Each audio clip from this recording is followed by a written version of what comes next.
And we are live here with President Trump. He is doing a massive rally in Nevada. There's a large crowd out there. And we'll be talking about things we always talk about that are going on in the wonderful world of American politics. So we'll dive into later about Trump's Nobel Peace Prize that he's been nominated for twice apparently, and the two massive treaties they're going to bring peace to the Middle East. But how about we talk about a very interesting sort of I won't say not it wasn't talked about as much as it should have, but I'll have you dive into it, Phil.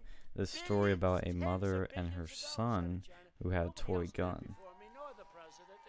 Oh, well, I mean, it has actually gained quite a bit of it has gained quite a bit of traction. Let's see. So this kid, Isaiah, he he went to a school in Colorado Springs, and but they were attending he because of the COVID-19 and stuff. They were doing online, basically like webcam classes or whatever. And so this kid, he's 12, right? He's 12. So during the class, he was doing what 12-year-olds do. He plays around, kind of goofs off a little bit. I know that's what I did when I was 12, right? And but so he took one of his toy guns that he had, and put it in front of the webcam, and apparently it rubbed somebody the wrong way. Maybe that so like the art teacher ended up calling the cops, and the cops ended up going to this kid's house. What? Yeah. Wait. Okay, first of all, it's the fucking art teacher, and she calls the cops. What did she tell the cops? That like he has a real gun? Well, I'm not sure what the conversation was exactly, but it was apparently, I guess it was, because it was obvious. It was obvious that this was a toy gun. It was one of those zombie hunter BB guns with like a green muzzle top or whatever, like, and an orange tip. Like you knew this was not a real gun. It was a BB gun. It was a BB gun. So, yeah, the cops went to this kid's house, and they started threatening to press charges or something. Like, it was just odd. It was just the oddest shit ever. What charges? Oh, making threats or something. Like, I don't know. There's no. I think they were just trying to scare the kid, but like, I mean, what an asshole thing to do. So, but anyway, but it wasn't. Yeah, I mean, this is so. It's obvious. Like I'm looking at the picture again. It's just like an obvious toy gun. It just looks plastic. It looks like a green top. It's like, and they didn't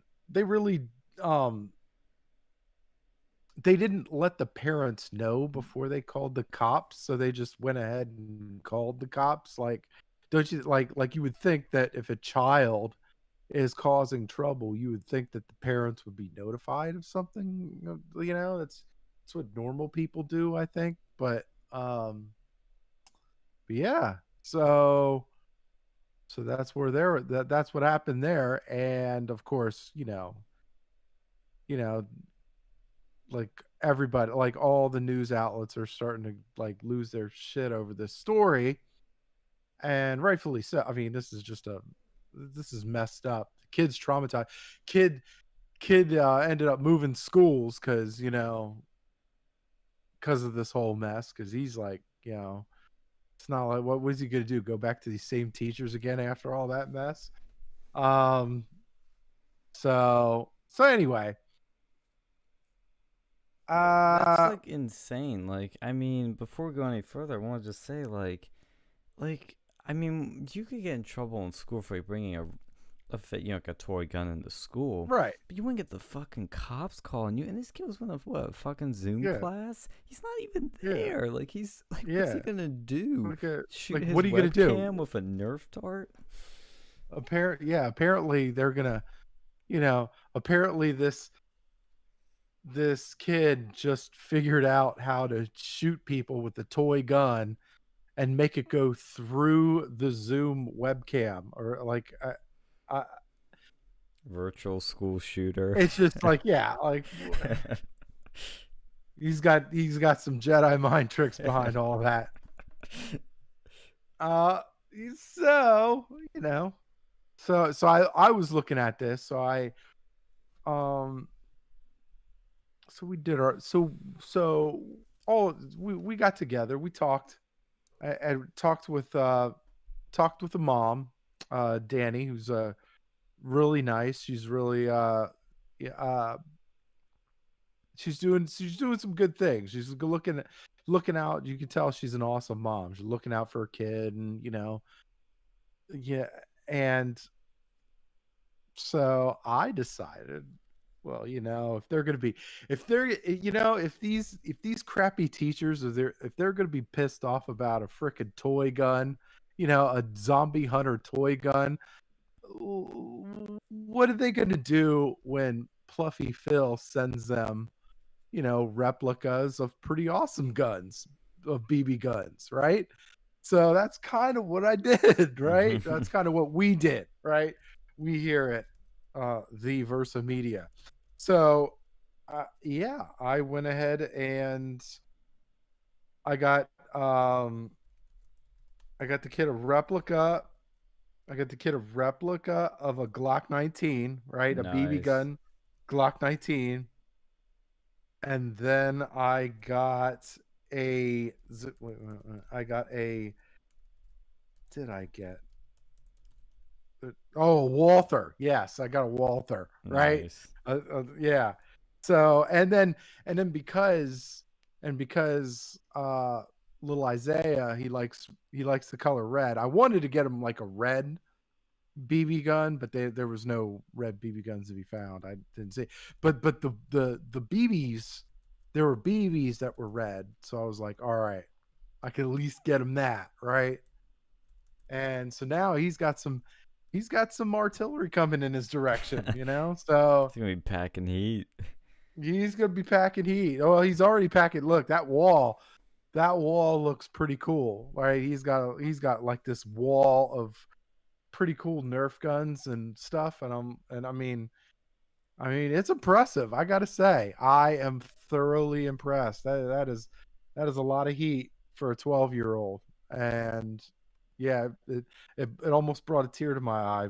But yeah, so we decided to send stuff his way, and why not? Yeah, that's Let's good.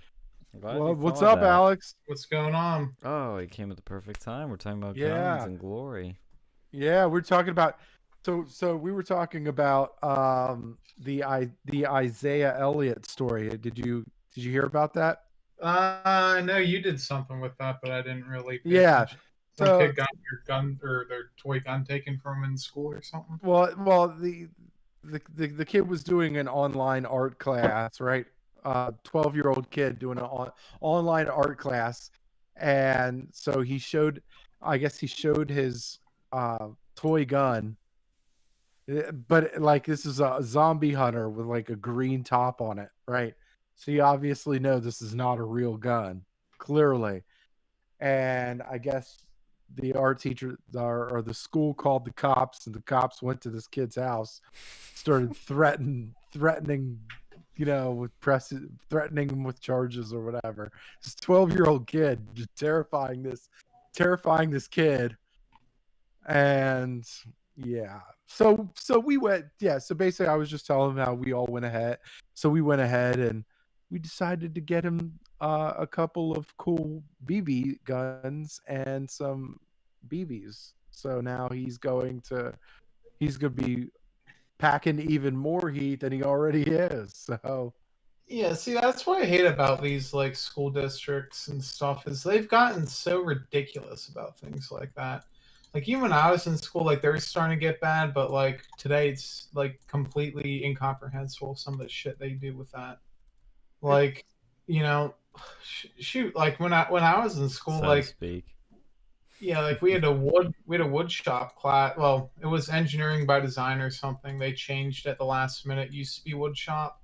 But anyways, we had this fucking shops class.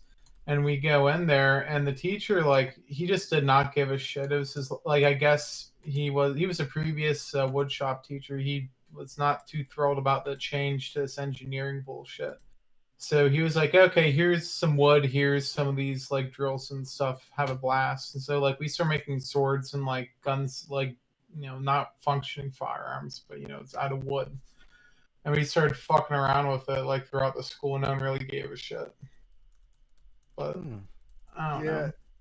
I mean, it's crazy. It's just it like you have all of the. Yeah, I get that. I get that some of these teachers are are having a little difficult time adjusting to the whole COVID-19 thing, but I mean, honestly, Hey, what's up? how fucking difficult is it to run a Zoom art class? Like, what the fuck? What's the kid gonna do? Like, what are they afraid the kid's gonna do in like a Zoom class? He's gonna like, be a virtual school shooter. That's what they're afraid Yeah, of. they're like, yeah, he's gonna do some fucking Jedi mind tricks and turn these BBs into actual bullets or whatever. Like, no, well, even then, he's in his own house. Like, the worst he can do is like Zoom bomb the meeting, or like shit post, or like call someone, like, or DDoS the school. Like, none of these things involve firearms, though. So like, they're fucking safe. We have a guest. It's with not. us. Oh, hello. Hello. Hey, how's it going? Back. Yes, I am. I just was like, oh, can I just like join? And then I did. And I was like, oh shit. Yeah. That's how we roll. We just jump You're right in it. into it. You're in it now. You're in it now. I've gotten 2 detentions when I was in school for having like wearing things that had guns on it. So Yeah. when I was in high school, yeah, very relate. Yeah, I don't think it went that far for me. Like I wore a T-shirt that said "Guns don't kill people, I kill people," and like I got somebody talked to me. Yeah, it's like wow. It's like now, Pluffy Phil, we need you to wear attire that's a little bit more appropriate for a school setting, and like. I'll give you props for that. Like, that's actually properly edgy. Like, of all the things people would wear in schools, like, that they thought was edgy, like, you'd see these people. I didn't even really think. I mean, I didn't really think about it. I got it. I got the shirt because a professional wrestler had it, because I was still into professional wrestling back in the day. So I was like, oh man, that's a cool looking shirt. I want one. So that was pretty much my thing. But I didn't really think anything of it. And it was like, oh, well, yeah. But they're like, you're making a threat with your shirt. One thing I noticed in school was that like often teachers, like I could wear like a T-shirt that was like "Guns don't kill people," and have like the whatever. I had a couple of them. I had one that said "Guns don't kill people." The government does. I had one that says "Guns don't kill people, I kill people." I had like 2 or 3 of them, but there was like always one teacher in the morning that would always, I don't know if they're like a libtard or something, but yeah, they'd be offended if I wore any of T-shirts, but I could get away with it if other teachers. Yeah. I don't know. See, at my school, it was like really hard to get in trouble for shit like that. Like, I had a fucking shirt that said genocide on it, and no one like cared. Jesus Christ! What shirt has genocide on? I don't know, man. It was from some like anime or like some video game or something. Oh, it's an anime. Okay.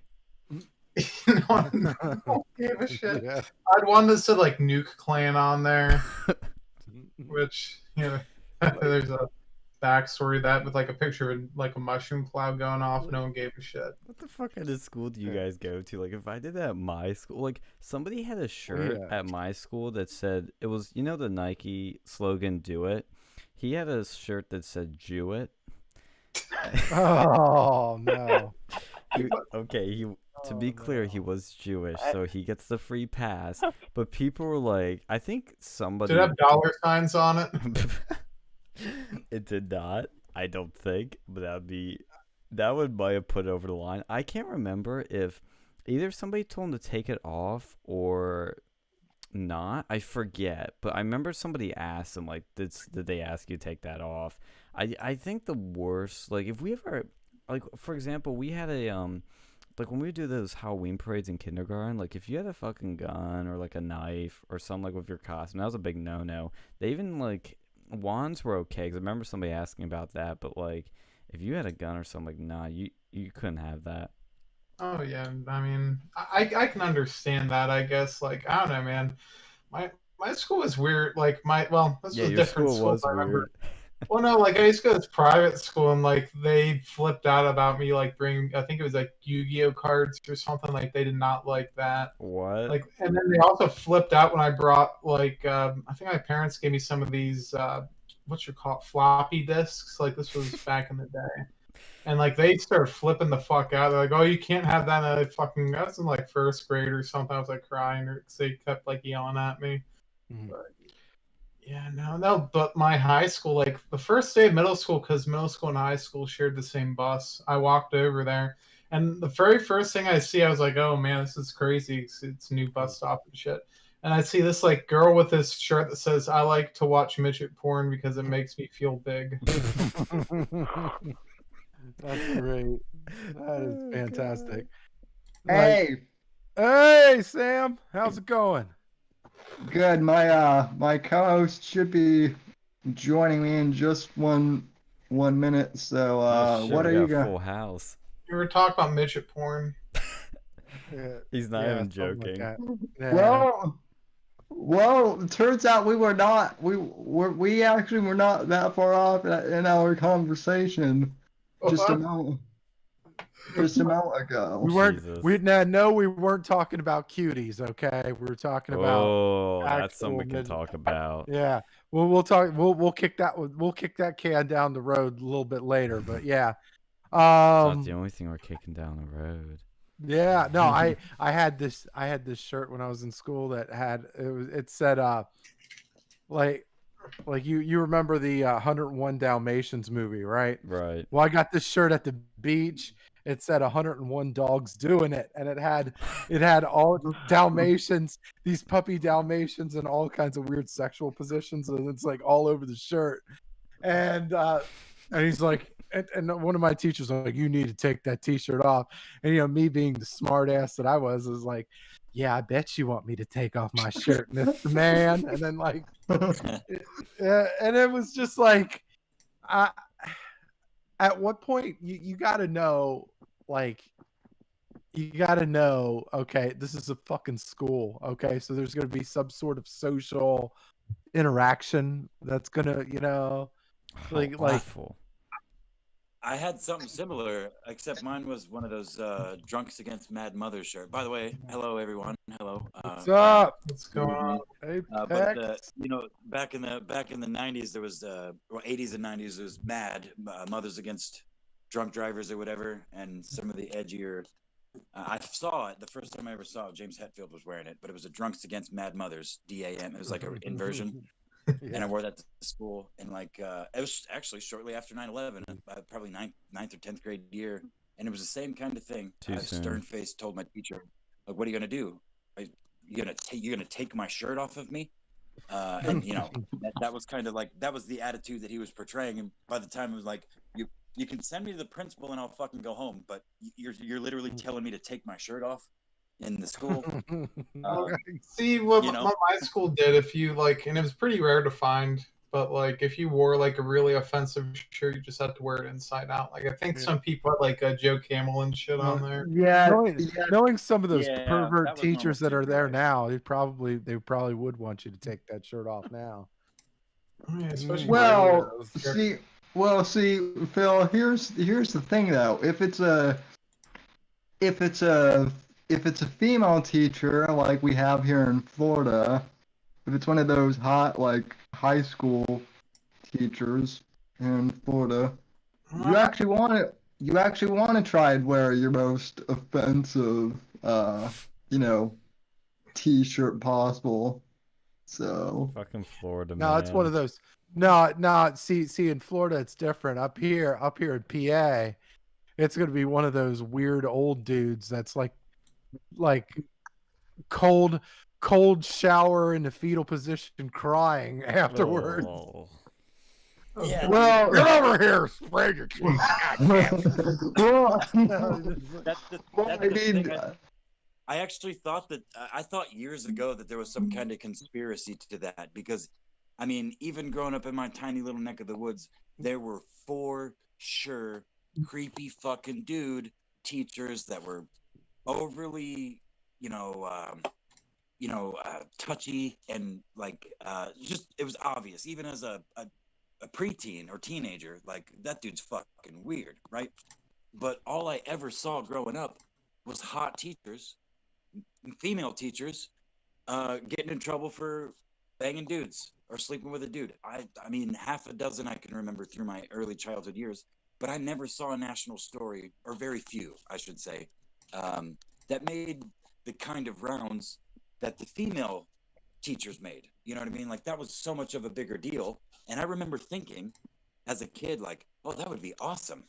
Like, and just that little seed of like, I feel like the point that's trying to make is I feel like that in and of itself was kind of on purpose, even as a little kid. Like, well, we'll report these massive amounts of disgusting old dudes doing terrible things to young boys and girls, but the handful of even remotely attractive females that sleep with a student for whatever reason or for whatever the circumstance, let's make that a national story, a fucking global story for that matter.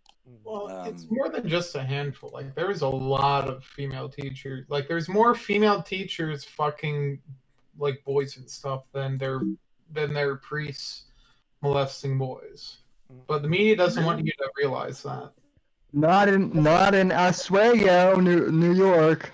So Sammy had to fucking drop it. We'll leave it there.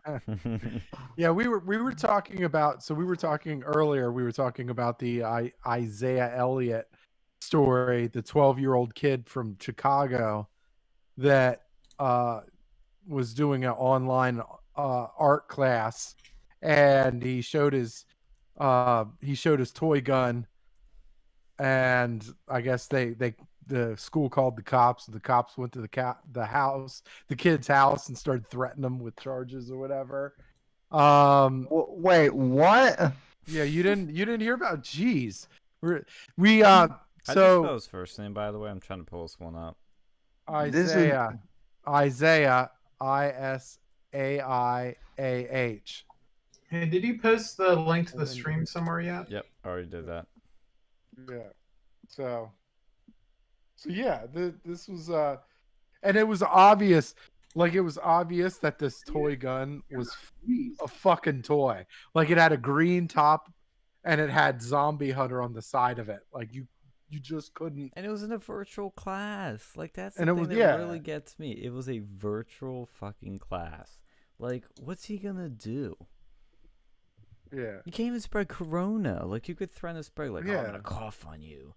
It's like See, so what we at Versa Media did was we scrounged together a little something and sent him a couple of actual so a couple replicas of actual guns, but like BB guns of like we got him a Walther BB gun. And then we sent a Glock 19 BB gun. So like we're just dude, and they some suspended him. BBs to go with it. So yeah, they suspended him. Yeah. What the fuck? But no, I mean now cuz I was talking with the mom. She they were traumatized. That kid was traumatized. So they moved him. he's out. He's no longer a part of that school, and I think they're probably going to sue the school district. Which, yeah, good for them. I hope they sue the pants off that fucking school. But yeah, so yeah, we decided we were gonna and look, like you just had the Nerf. You just had the picture of his little Nerf wall, which is freaking awesome. But yeah, we decided, hey, we'll send him some cool stuff along the way. And So, what's up? oh, so, so for those people who are in the Whitfield report chat, we just kind of jumped into Versamita's stream randomly, and these are my buds from Philadelphia who all went to Penn State, and Except no, for me. yeah, well, except for Galen and I, and no, they Straight did out of not. Philly. They did not get. I'm in Philly over here. They did not get touched by Jerry Sandusky either. Well, So you don't know that for sure, Sam. Were you there? I was just gonna say that was awful presumptuous of you, man. How well do you know these guys? Shit.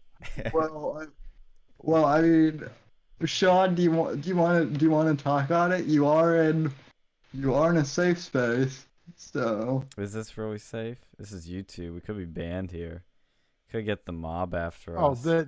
after all the fucked up shit we've said, yeah, this is not going to be what takes us down.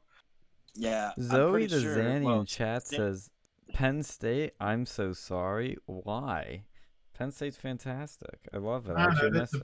It is a pretty shit school. Yeah, you're right. It's I'll say one thing. Okay. There's a lesson to be learned in all of this. Like with the Colorado deal with young Isaiah. If you could afford to send your child to a private school, fucking do it. Okay. If you have kids, because if you send them to a public school and you don't like, and your home situation is like, where isn't great. No, he's got two really good parents, it looks like. But like, say, like, dude, if you could afford to send your kid to a private school, freaking do it, because these public schools are getting worse and worse. Well, yeah, especially now, like, because everything's going online. Your school, if you go to public school, you probably won't even go in person. Like my cousin, he goes to a private school, and because I think that was the only way for him to actually attend school. I mean, he went to there beforehand, but if he went to the public school, he wouldn't be in class every day. It'd be this like bullshit Zoom university or Zoom elementary school or high school, or also I forget what age group he'd be in, but still, what are you really paying for?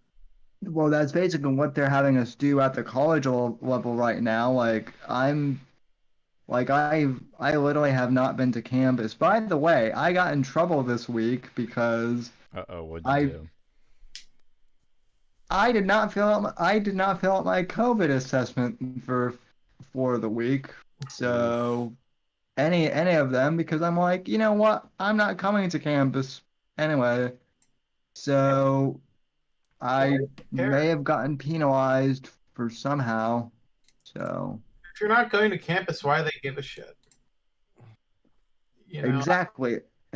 That's my point. So, like, that whole system that your school's doing is like one of the most stupidest takes from any school district I've ever seen. It's like that feel good thing, like, oh, just take the survey. Like, people are gonna lie. If they're going to parties, they're not gonna be like, oh yeah, I was getting fucked up with my buddy, G over here, just doing beer bongs and coughing into each other's mouths. No, they're not gonna say that. And there's no way you can really find that stuff out unless someone's blatantly obvious. Shut up, Alex. I don't need you. Don't narc on me, man. You got these frat boys that are like, yeah, I'm taking all the, hey bro, I'm taking all the COVID precautions, man. And then he's doing keg stands with an additional beer bong hanging out of his ass. Like, who the fuck are they kidding? And sharing a fucking bong between a bunch of his frat dude buddies. Yeah, let's fucking stick our mouth on this thing, and keg stands, bong hits. God, probably like orgies and shit. Shots You know, between, literally shots looking between each 12 other's dudes with 3 shot glasses. They're not getting. Dude, a lot of these frats aren't getting laid either. Okay, let's just say, yeah, they're like, yeah, you go to the one. I went to a couple. I went to a couple parties, and they were just like the worst fucking parties ever. Really? Like, yeah, and it was like. It had the feel of like a, hey man, we tried to get a party, get some chicks, but no chicks showed up, so we just like circle jerked each other, man. It was really wow. Like no, it was just bad. Are you sure you weren't at the initiation ceremony? It was bad. No, it was because they were like, oh, it's a social. There's gonna be girls there, man, and like it just felt very gay pornish. So I just had to bolt. Like, Yep, sounds like This a is how frat. gay porno started out too, though, man. Frats are gay. I'm sorry, they the are. chicks never came. The chicks never came. You know, I have a funny story, kind of funny story related to this that happened today when I was out in my adventures of door knocking in Lancaster County. I was in like the last section I was doing, so I'm like tired, and like I only had like 2 to hit here in this like cul-de-sac. So I go up to this one door, and like this lady, like she didn't take care of her lawn that well, and like all the blinds were shut. But I was like, it looks like she might be home because there's like a car there. I knock on her door, and I'm like looking at my phone and shit, and I look up, and she didn't even open the door. She's like staring out the window at me, like with this like menacing glare, like, what the fuck is this guy? And then like I waved her, and she just like, I'm like, hi, and she's just like kind of giving me this like creepy look, like, who the fuck What's are this you? creeper doing on my front lawn? Yeah, what were you doing? I'm calling the police. Well, to clarify, I was door knocking for Trump, as a part of my campaign. Eddie's job. a Trump supporter. Jesus Christ. Yeah, he did. I'm sorry, I didn't give you that important context there, Delvani, but you know, I was knocking. I have to. Mm-hmm. I actually have to for my work. I have to like travel around a lot, and like if I need to like approach people, and sometimes people are like, do you work for fucking Trump? Like, stay away from me. Yeah. I work in the city, like it's mostly Hispanic around here, and people like sometimes think I'm like working for Trump or something. Oh really? Like, What are you doing? Wearing a MAGA hat on the job? No. I just approached them. I'm just white, and I'm just approached them. How dare you? How fucking dare you? You should tell them that you're with ICE. Ice baby. People have been like, you better not be. It's even worse. More people ask me, are you from? That'd be Where fun. are they asking you from? I can't tell you which agency I'm from. Oh, No, okay, I that's see. where they think That's you're from. strictly classified. Yeah, that's classified information. No, I get it. I always tell people I'm with the DEA. So which freaks. Dude, Zoe's which trying to freaks start them shit out- with you, them Phil. out. So What's up? Sorry, Sam. What were you saying? I was saying I just tell people I'm with the DEA and that freaks them out. So. Yeah, go into a frat house and say that. So you're with the ATF, Yes. Ass and Titties Foundation. Well, I mean, Zoe in the chat is saying, I bet the quote chicks never do it with you. Ooh. Well, what do you have to say to that, Phil? Ooh. Well, Found incel. yeah, I don't. I find that comment to be highly offensive there, Miss Zoe. I disagree. I don't understand. No comment. I don't understand why no woman will touch me. I'm so hurt. I'm so ashamed. Well, have you I left have your a- basement today?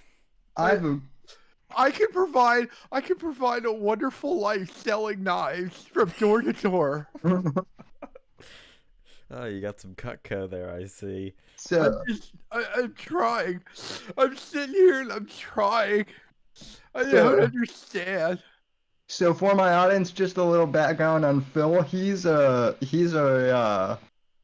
Marine, and He wasn't a Marine. I thought he was. I was Army. Jesus, Oh. Jesus, Sam. Either way, he's a military man, and he's been around the block probably more times than you have, Zoni the Zan. But to, Oh yeah. Hmm? Oh, your she's army. dead. I'm sorry. It's cool. It's cool. Okay. Keep giving me shit, Sam. Semper Alex, Fi. did you just call Sam Zamboni Sam? Sam. Oh. What? Is that what I'm just asking because I swear that's what I But just heard. no, but that's funny as fuck. I thought I was gonna Yeah, but that like was vocally funny. laugh about it because I thought it was really funny and I thought that's what I heard. that's gotta be your Because he's a new, Roman like, centurion. that's gotta be Sam's I new always nickname on picture you having Twitter. like, see, Sam, if you would go to like a Zamboni. you could go and put like a fucking beer keg on your wheelchair on the back. That'd be some cool shit. You get all the bitches, all two of them. Believe me, I've been to some. Well, let's just say Florida parties are equally weird. So. Yeah. It's Florida Damn. itself. Yeah. I can Zoe's Zoe's brutal. Dude, fire's coming out of this chat. Don't worry, I'm sure you'll find a nice wife someday and buy a car for her boyfriend so he can visit her more often. Nice. That's a nice one. I was just like, Zoe, you get a sub. sometimes she said I was supposed to support her in her sexual journey. So I agreed. You know, I agreed I would hold her hair back while simped she was out. orally pleasuring somebody else. Don't worry, I'm sure she'll let you subscribe to her OnlyFans account. Oh. I'm just I what is it? I would love to purchase her Now listen, OnlyFans what I want y'all to understand is Phil's a good dude. His woman's a good lady. She just wants my dick. She wants Phil's dick too. She just wants mine every now and again. And Phil likes to hold her hair. He says it's her idea. It's his idea. But my name's Tyrone, and I'm the bull. Good night. See, folks. I was so close to nailing the deal tonight. I was just so close. Now, see, folks. If Phil was a Marine, this wouldn't be happening. So. Yeah. Well, I mean, I'm trying to sell. I'm saving money. I'm selling knives. Okay, I'm saving my money, sort of, and I just can't do it. I don't know what it is. Oh, guys, I'm sorry to ruin the bit, but I just shot beer out of my nose and mouth. Whatever you just said, Phil, I can't remember the last uncontrollable laughter, like a literal spit take. I wish there was something recording because I spit it fucking everywhere on my clothes, on my phone, my TV, my PlayStation. Oh, that's good. Yeah, sorry. Man, you not know how to shotgun a beer or something. I should probably go get a beer at some point, but I don't want to be. Well, you could lick it up off of my floor and PlayStation and TV. That sounds like a little kinky party there. Yeah, why am I not invited? I'm not. Listen, I'm talking to all else. Apex, I'm not Owen. Ask Johnny. So. I don't think there's a way we can do that while maintaining social distancing. Oh, that's your concern. Oh, Zoe has a new comment. Sounds like you have a lot of experience We'll just call it a peaceful spitting. protest. That's Zoe, why can't I find your channel and subscribe to it? I look it up and it doesn't exist. But these comments are straight fire. Like this is like this is all-star. Like I might even. This is awesome. Like this join is our points. Discord, please. shit talkers in the chat, right? Dude, I This love brings me shit back to talkers. the days when we had the fucking radio and we had those people calling us. Oh my god, I wish we'd have Zoe call in. Dude, this is, as Milo Zoe's would say, my like I friend. rate my trolls like marks out of 10. Like she gets a 10 out of 10. Zoe the Zanny. I'm friends with Zoe. That's how she found the thing. I Oh. posted that I was calling in. Oh, I was gonna say it's rather coincidental. The time Dovani shows up, we get a troll in the chat. I actually appreciate it because this is entertaining. it is. But yeah, thank you, Zoe, I was for gonna this. keep it a surprise, but then you're like, oh, who is this person? I was like, You had to reveal your power level then. Yeah. Oh, as I was trying to say 10 minutes ago about my story, when I was out door knocking for the Trump campaign, I go on this person's door and she's like looking at me like a fucking creep and looking like all like scaredy, like oh, what's this guy doing? Like she was all like give that worried look. She opens the door like a crack and she's like, hello? And I'm like, hi, this is Sean with the Lancaster County Trump campaign, and I was just wondering if we count on you to vote for President Trump. And she goes, I would rather die than vote for that guy. And where's your freaking mask? And like slams the door on me. Should have coughed on her. Yeah. It's you. Fuck, man. Oh man, the allergies. Did I tell you guys my McDonald's story from yeah. Dude, that one was bad. This why was the aren't you worst wearing I'd it? experienced because like I was so tired. I mean, I always have my mask like hanging around my neck when I do it, and then if like I'm like really close to somebody or they have one, I'll put it on. But like I was still fucking like 10 feet away from her. I was like, was this bitch crazy? Like I'm only 10 feet away. Get off my porch! Get off my damn porch! I'm trying to drink my Prue juice in peace. Yeah. Dude, she is that type of like crazy like cat leg. Cause like she was just so like she's like this like mega Karen. Like she was just like so freaking like at first I felt like a tiny bit bad. I was like, shit, I should have been wearing my mask. I'm supposed to be doing that. But then at the end of it, I was like, you know what? I'm glad I wasn't wearing it because I pissed her off more than I already did with the Trump hat. Do they give you like Trump masks or something that say like "Make America Great Again" or something? No, but I was able to get a free one like through one of his email things. I have another terrible but funny story from campaigning, and this is bad, but like bear with me. Do you guys remember that one volunteer I had that like called me like a shit ton of times and left like crazy voicemails? Yeah. Yeah. Yep. We're gonna call her. We'll call her Karen. Because why not? Wow, how original. Hey, it works. Bear with me. We could call her Zoe if you really want me to. But we'll call her Karen. Zoe, by the way, Zoe gets a Gamma certified 3 out of 10. Ooh. But Three. continue. Go ahead. Thank you for your service. Yes, thank you. That joke has double meanings with us Penn State people here. I'm sure it does. So we could tell you that one afterwards. Everyone in my chat feels really sorry for you. Why? So. Penn State? Okay, Penn State. Well, it's about a particular individual, not about Penn State. Yeah. An exceptional individual. Sean, it's okay. Jerry's not there anymore. I know. So. He was waiting for me. So this crazy lady, Karen, like she was like, I met her because she like called me and like, she was like, hey Sean, I'm in the car right now and I'll come help you guys. Where are you at? And you know, Donald Trump is like doing really good. These Democrats are evil. Like she talked in this like crazy like manic manner where she like rapid fire shit and like almost like she had like split personalities or something. And like I finally like I kind of like low key avoided her because she gave me the crazy vibes. But one time, like she came to one of our events and brought pizza. I accidentally invited her to something, but and then she was like, "Okay, I'm gonna do phone calls." So I was like, "Okay, cool, yeah, we'll like set you up on the app and everything. We'll do some phone calls." She's like, "Okay, great, Sean, wonderful. You're a sweetie. This is great." I'm like, "Okay," and I check up on her like, well, she checks up on me. Let's get it right.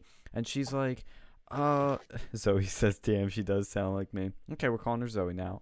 So Zoe calls me and she's like, hey Sean, I'm sorry I can't do calls. I've been real busy and like, you know, all kinds of crazy shit happening. You know, man, I'm sorry. I'll do it tomorrow. I'm like, okay, we'll do it tomorrow. And you know, another day goes by, she doesn't do it. What was that? Wait, is this person you're doing a ghetto impression? So is this person from the ghetto? Dude, I don't know where the fuck she's from. Like... Well, Zoe, her name is Zoe, so we're just going with that. That doesn't where she's from doesn't matter. Her name is Zoe. Could be anything. I don't think it sounds ghetto. But it does sound like distinct the way you're doing it. It has like a maybe she's from, she had New a England or Jersey something. accent. Oh, So does Jersey. it. Well, Jersey is kind of a giant ghetto, though. So. God, he's from New Jersey. Throw the sewage from New York. There's too. Yeah, she was something. I think she was. No, she was originally from Philly. She said shit, but she sounded like she was from Jersey. Like it made no sense. Well, like it's that tribe, people that from- area. I'm from People like. from Philly can sound like kind of the way you are. Yeah, it can If you're like sometimes have actually it. from like this. I don't know. I Yeah, don't know like how if you're old she straight was. out of Philly, like yeah, you can have that. But There are a lot of New Yorkers that do like flood into Lancaster, like because Lancaster has like a real low cost of living, so like Yes, you get it a lot of does. New York. You have like these New Yorkers that like come in and like they retire, they get their retirement from whatever the fuck they were doing up there, and then like they come down to Lancaster where and then just enjoy everybody their wants to go to retirement or whatever. Lancaster. It's the same thing with Reading, where I live. Like a lot of the people who live around here are literally just Puerto Ricans who are from New York. Yeah. I mean, Yeah. dude, Reading, man, drugs beat the shit out of that city. Holy fuck. Well, Spe- it's kind of. Speaking of Oh, I was gonna say drugs. speaking of drugs, but okay, you go first. Oh, go ahead. Go ahead, Sammy. Speaking of drugs, I'm gonna go. I'm gonna go get. Nah, I'm just playing. I'm gonna go get a beer though to Okay. have one. I was gonna say I was gonna go get my heroin stash, but I was gonna snort a line of cocaine off a toilet seat. I'll be right back. no, that's what Apex does. So. Oh shit. But, I beg your fucking pardon. His silence was deafening No, for a second this- there. I was No, talking but- shit in the chat and tweet. Oh yeah, we have What- some shit going on in the chat. Zoe says, "Oh Wha- snap!" Apex gave like a hands up. Zoe, damn, she doesn't sound like me. Apex, I'm sure you're a 7+ out of 10 human. I'm trying to get Zoe to talk more shit. She's not though. Aw. There's nothing really good out there, unfortunately, right now. Well, I'll give her some material here, because this No. crazy lady, that was calling me and whatnot. I'm like outdoor knocking like a few days ago, and I'm in my car, and like I was having a pretty like shitty day. I'm not gonna lie, and like I'm sitting there, and it's raining, and I get a call from her. And I was like, "Hey, Zoe, how's it going?" And she's crying, like I can hear it in her voice. I'm like, "What's going on?" And she's like, Sean, I'm sorry, I can't do phone calls. I'm like, what's going on? She's like, Sean, I'm not gonna be able to do phone calls. I can't. I'm like, well, what's going on? And she goes, Sean, I'm arrested. I've been arrested. Oh no! What'd you do? Okay, this is where I have to separate the facts from fiction, because this is a bit stranger than fiction right here. Her side of the story is she tells me that she got a DUI.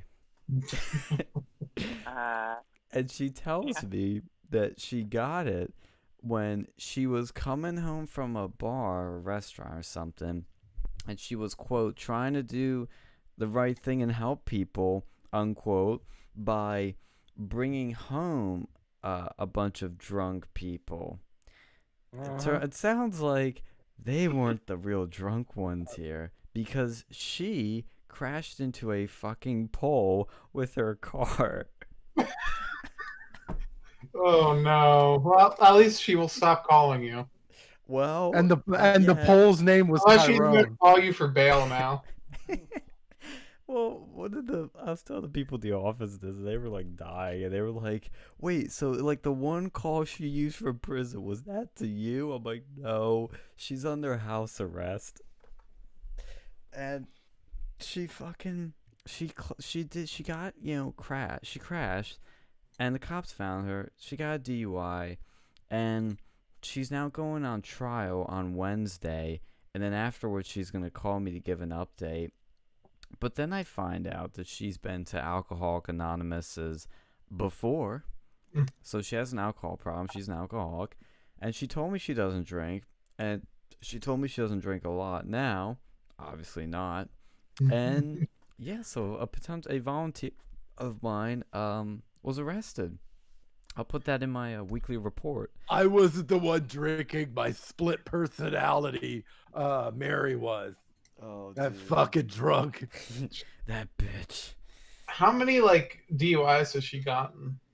Well, it's funny you asked that because my first instinct was to pull up the good old PA docket and look her up.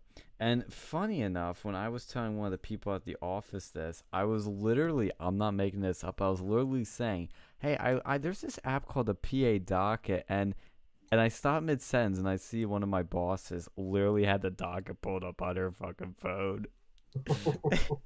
And she was looking it up too. I don't know how many she's had before. Oh, and her license got suspended for a year. Yeah, she's probably had a few.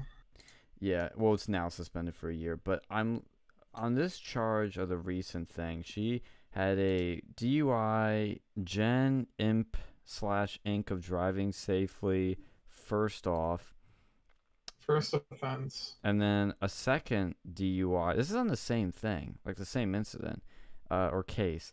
DUI, high rate of alcohol, blood alcohol level 0.10 to less than 0.16. First offense, and driving at safe speed. That's driving at unsafe speed. So she was drinking and driving, and she had I guess that'd be considered like a mid-tier alcohol level. Yeah. And the one thing that confused me is that when it goes to defendant information, it says aliases, and it says 2 aliases. Well, I guess she goes by multiple names. I think I know why. Oh, God. It's just ridiculous. I don't see any other shit in here. I see a lot from someone in Pittsburgh with the same name. Might be the same one. Who knows? Well, you can check the date of birth. I sure can. You need to verify that.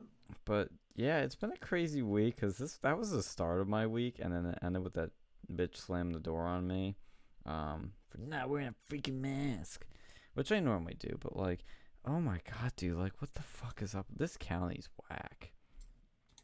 Like, you DUI, crash into a telephone pole with a bunch of other people, gets arrested, is on trial, under house arrest, has been to AA in the past, and is batshit crazy. Okay, cool. Yeah, that's not that much. Okay, let's be real. Like, there's a lot more crazy stuff. You just have, it's like, if you're on the nature trail, you go and peer under the rock. And you've just been looking at the nature trail, but you've never peered under any rocks, never looked under any logs. There's a lot more crazy shit where that came from, especially in middle Pennsylvania. Oh, I know. Oh, I bet.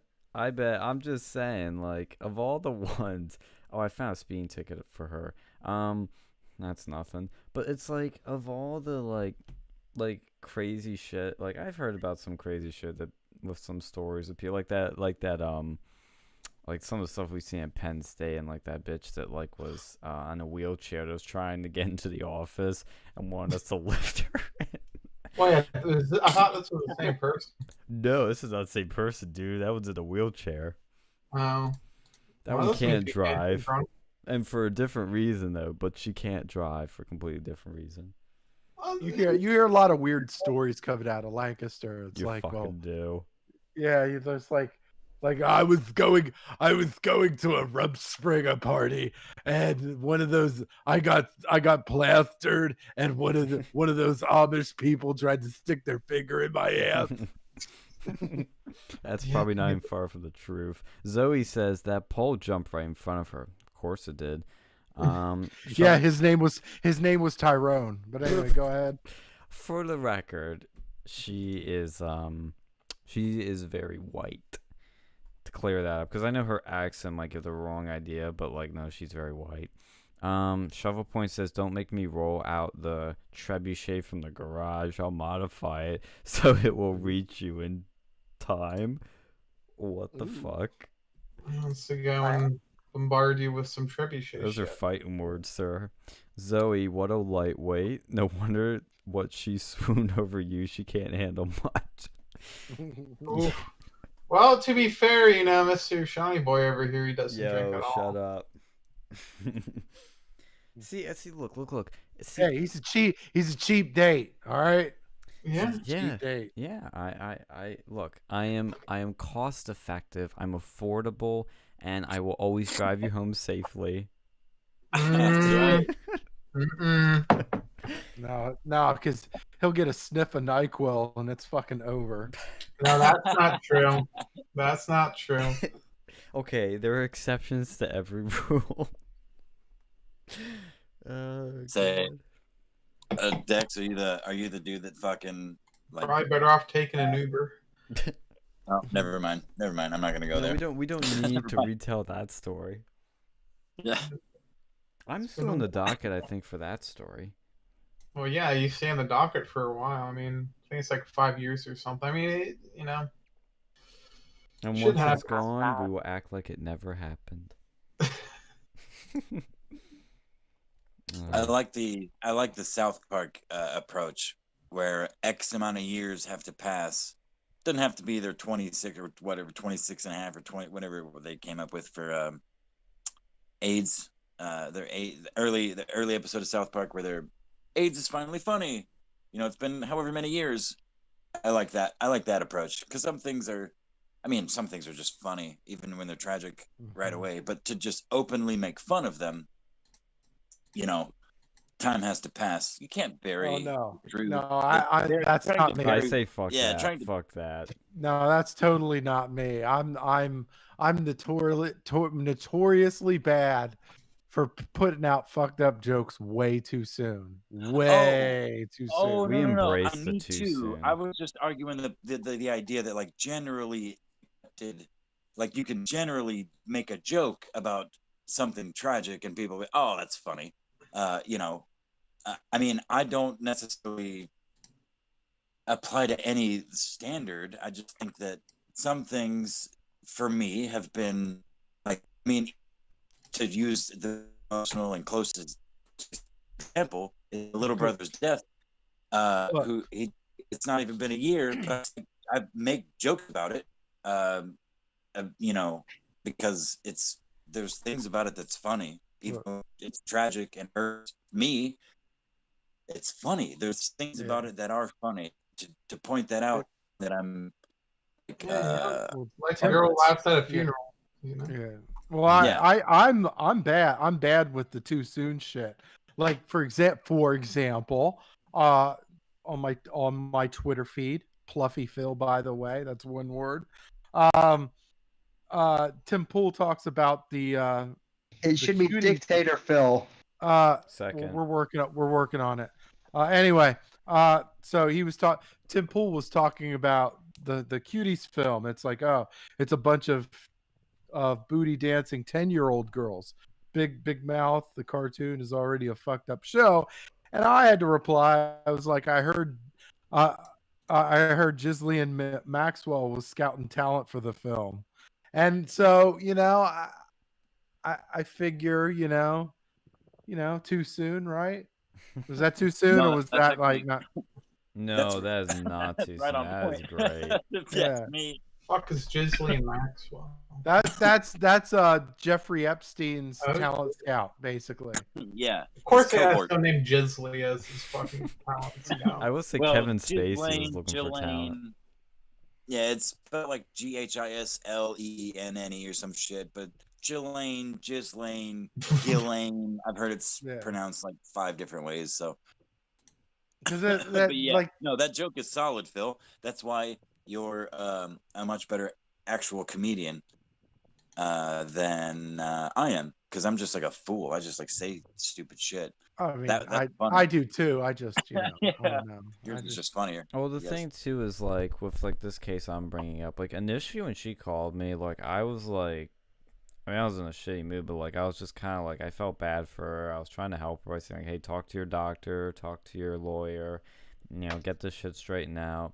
She's like, oh, Sean, you're so calm. How do you remain so calm? It's like, how do you do it? It like, didn't happen to you, and you know you don't really give a shit that much. I'm like, look, people say I'm like really calm, like in a lot of things, and I guess I tend to be, but it's like, Also, she was just all going off the wall. Like, she was just a mess. And, like, I felt bad for her, and I hope she gets help. But, like, there's still some, to lighten the mood, there's still some, it's still it's such a fucked up situation that's funny, And that's what happens with a lot of these things, is that some of the ways that we get through these things or think about these things is like we put a humorous spin on it, and there's nothing wrong with that. I mean, if we took things too seriously, like I'd go insane. I mean, only look, we're all gonna die. Don't take things too seriously.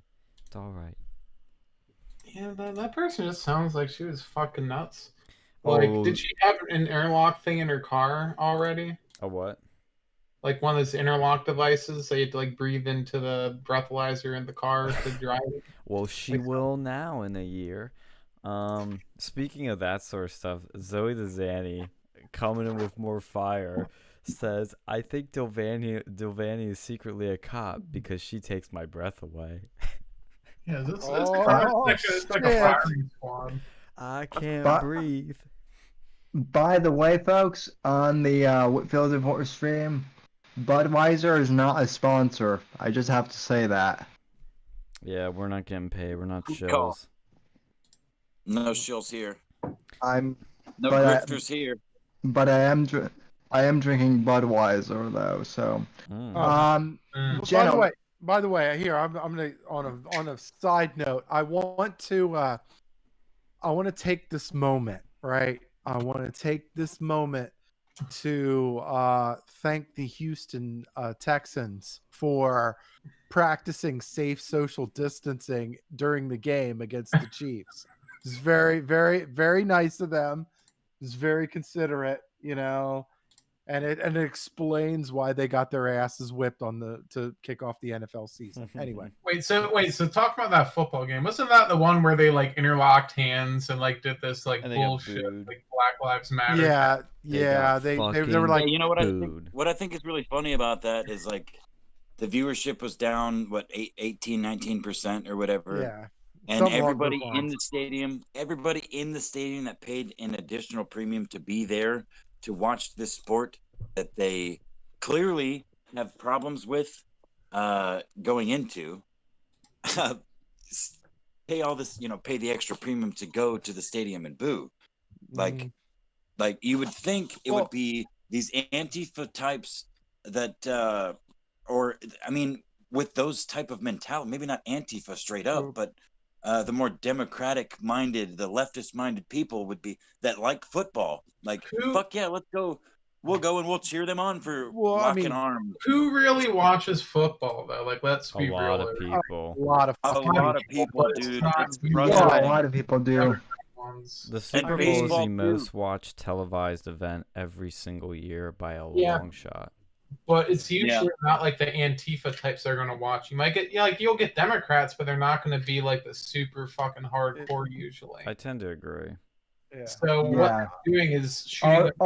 Although I will say this for the Antifa, well, not so many Antifa, but more the feminists. The feminists have tried to get rid of NFL cheerleaders for years now, to the point where I have actually started a legit hashtag called Save the Cheerleaders as just a complete troll, but also not really. So Also, that pisses me off. Like, they're fine with people having OnlyFans and shit, but if you want to be a cheerleader, that's not okay. Like, fuck off. yeah, it's stupid. yeah, Well, because another thing too here, that's stupid too, is tomorrow the Eagles. I think it's their first game. I don't fucking know. Yeah, Well, it's their first game.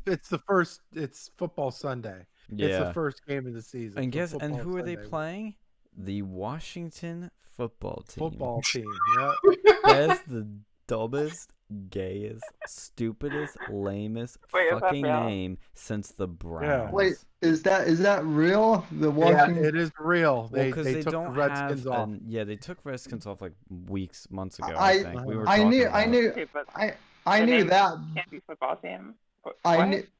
I knew that, but like seriously, they couldn't even like try and come up with like a creative Well, name. I think this is the working name, isn't it? Like before they Mhm. finally pick a A fucking name. working name. I think they're gonna try to. Sorry. I think what their goal was. They're gonna try to name it via like A the poll. public, like the public is gonna like Oh, let's try to name come on, it. boys. Oh, Get no. 4chan. Yeah. Where Yeah, is 4chan, gonna- boys, when we need it?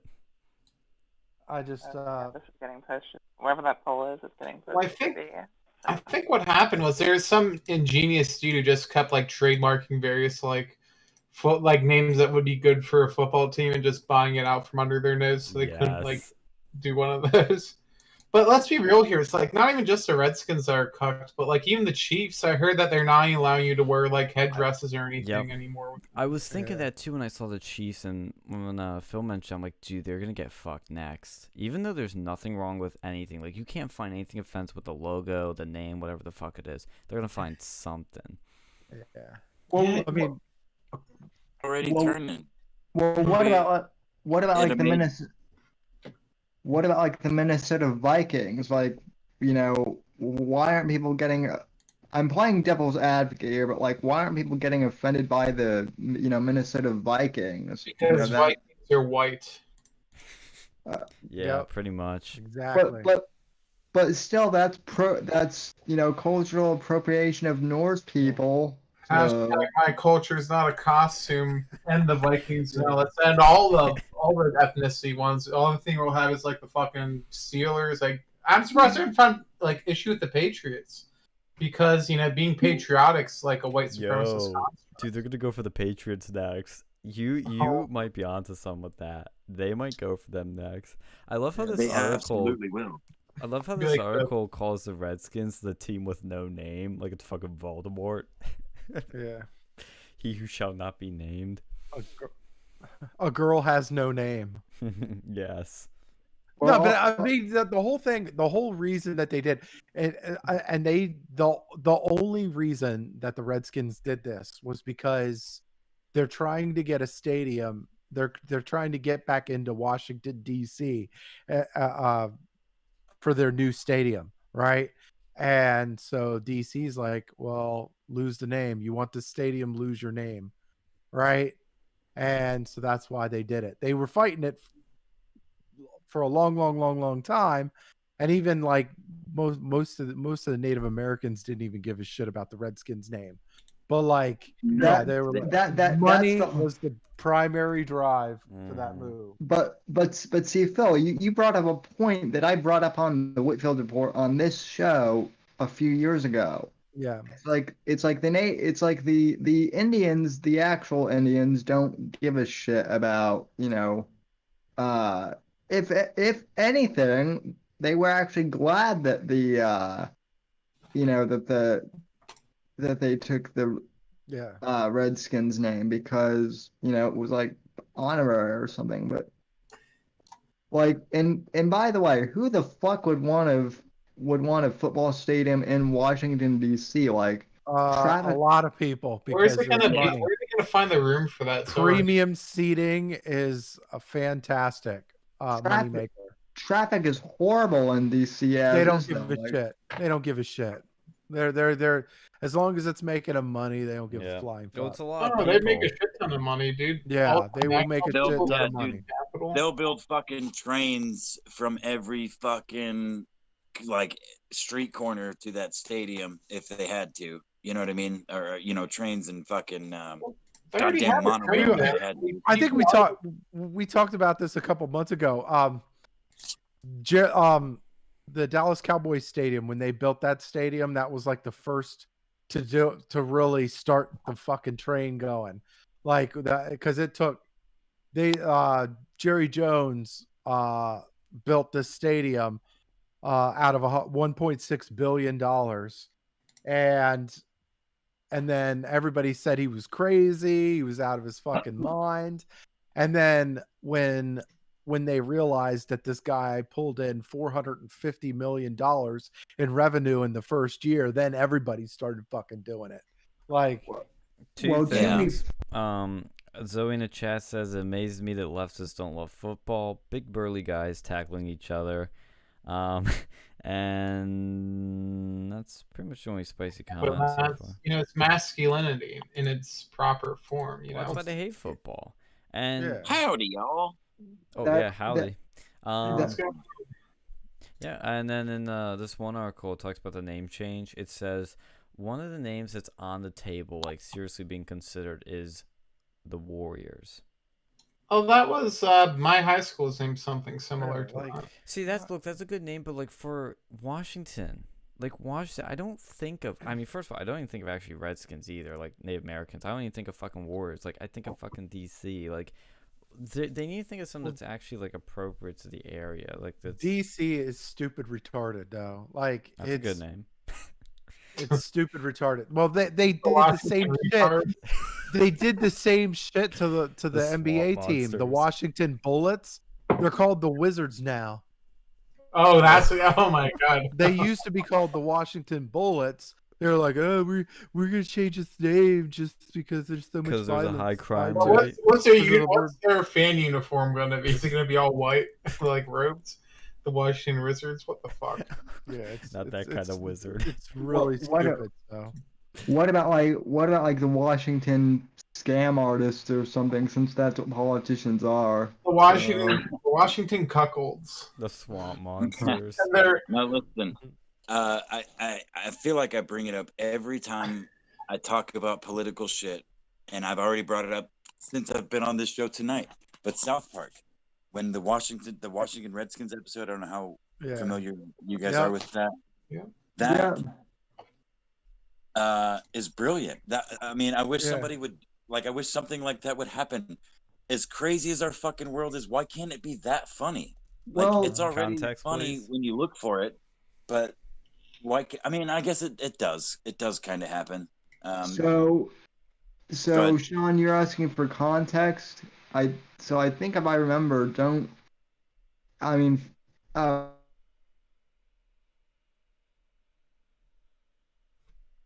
context of what? The South Park episode. I can't. The Washington Redskins. What is it? The trademark for the name goes up in the episode. So Cartman and the boys snatched the name up for their startup company because they want to start up a startup company that doesn't do anything but takes people's money, and they deal with the NFL and Roger Goodell, and he's like an android and robot. I don't know. I mean, I have such a South Park is such a deep-seated cultural reference. Well, that was right after that episode was made right after the trademark got nixed. Temporarily nixed. Yeah, exactly. So it was hilarious. It was funny, and like you said, it went to a whole they're like Washington, like Roger Goodell was like this droid that was being controlled by the 32 owners or whatever. Yeah, and their whole point of the Washington Redskins was we don't fucking care about you, and that eventually their logo became like the Washington Redskins logo, but like zoomed out a little bit with a fucking like an MS Paint single line dick and balls drawn underneath it. Like it's as childish as fucking it could be while still being, adult comedy. You know what I mean? Like adult level comedy. Because like in the chat we have here, Zoe says Washington Muggers. Jason he says if they're in DC, they should name the team to reflect the swamp creatures there, the Washington Cockroaches. On Wikipedia here, I love how this is a thing. On the the Washington football team's page, it says pressure from major sponsors of the league and team eventually led to retire the branding in 2020 as part of and this part's linked, wave of racial name changes in the wake of George Floyd protests. Wave of racial name changes. Oh, and I do have a racial topic I do want to talk about. Oh, I came off wrong. Not very racial, but no, that's good, perfect. Yeah, that's what we talk about here on Real News, or whatever the fuck we call this now. This is gonna be a weird transition, but I can't not talk about this. We all know about the modern day Nazi Holocaust camps and concentration camps in China, right?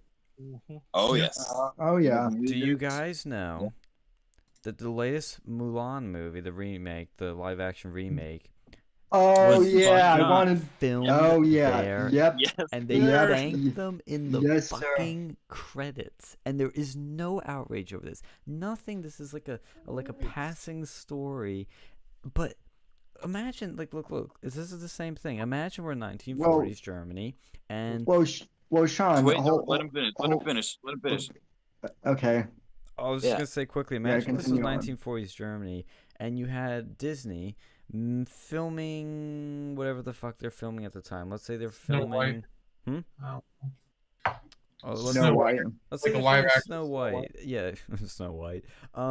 In on the territory of the Nazi concentration camps where they murdered millions of Jews and other minority groups and whatever. Brilliant. They would get so much shit right now. The cancel culture would be in full force of Walt Disney and everyone behind that project and that movie. They would try to get banned from stores. But Mulan, maybe a tiny little bit chatter of a boycott, but this is the same fucking shit. It's a fucking Sam, go ahead, but then I wanna camp where people are I wanna being follow you up though, sent Sam. to die Well, yeah. for their religion. Well, just wait a minute too. Like, they did the same thing with like Song of the South. Like, you can't even watch it anymore in America. Like, it's fucking difficult to find the actual movie. And they thank the Well- CPC, Xinjiang Uyghur Autonomous Region Committees in the credits. Well. Yep.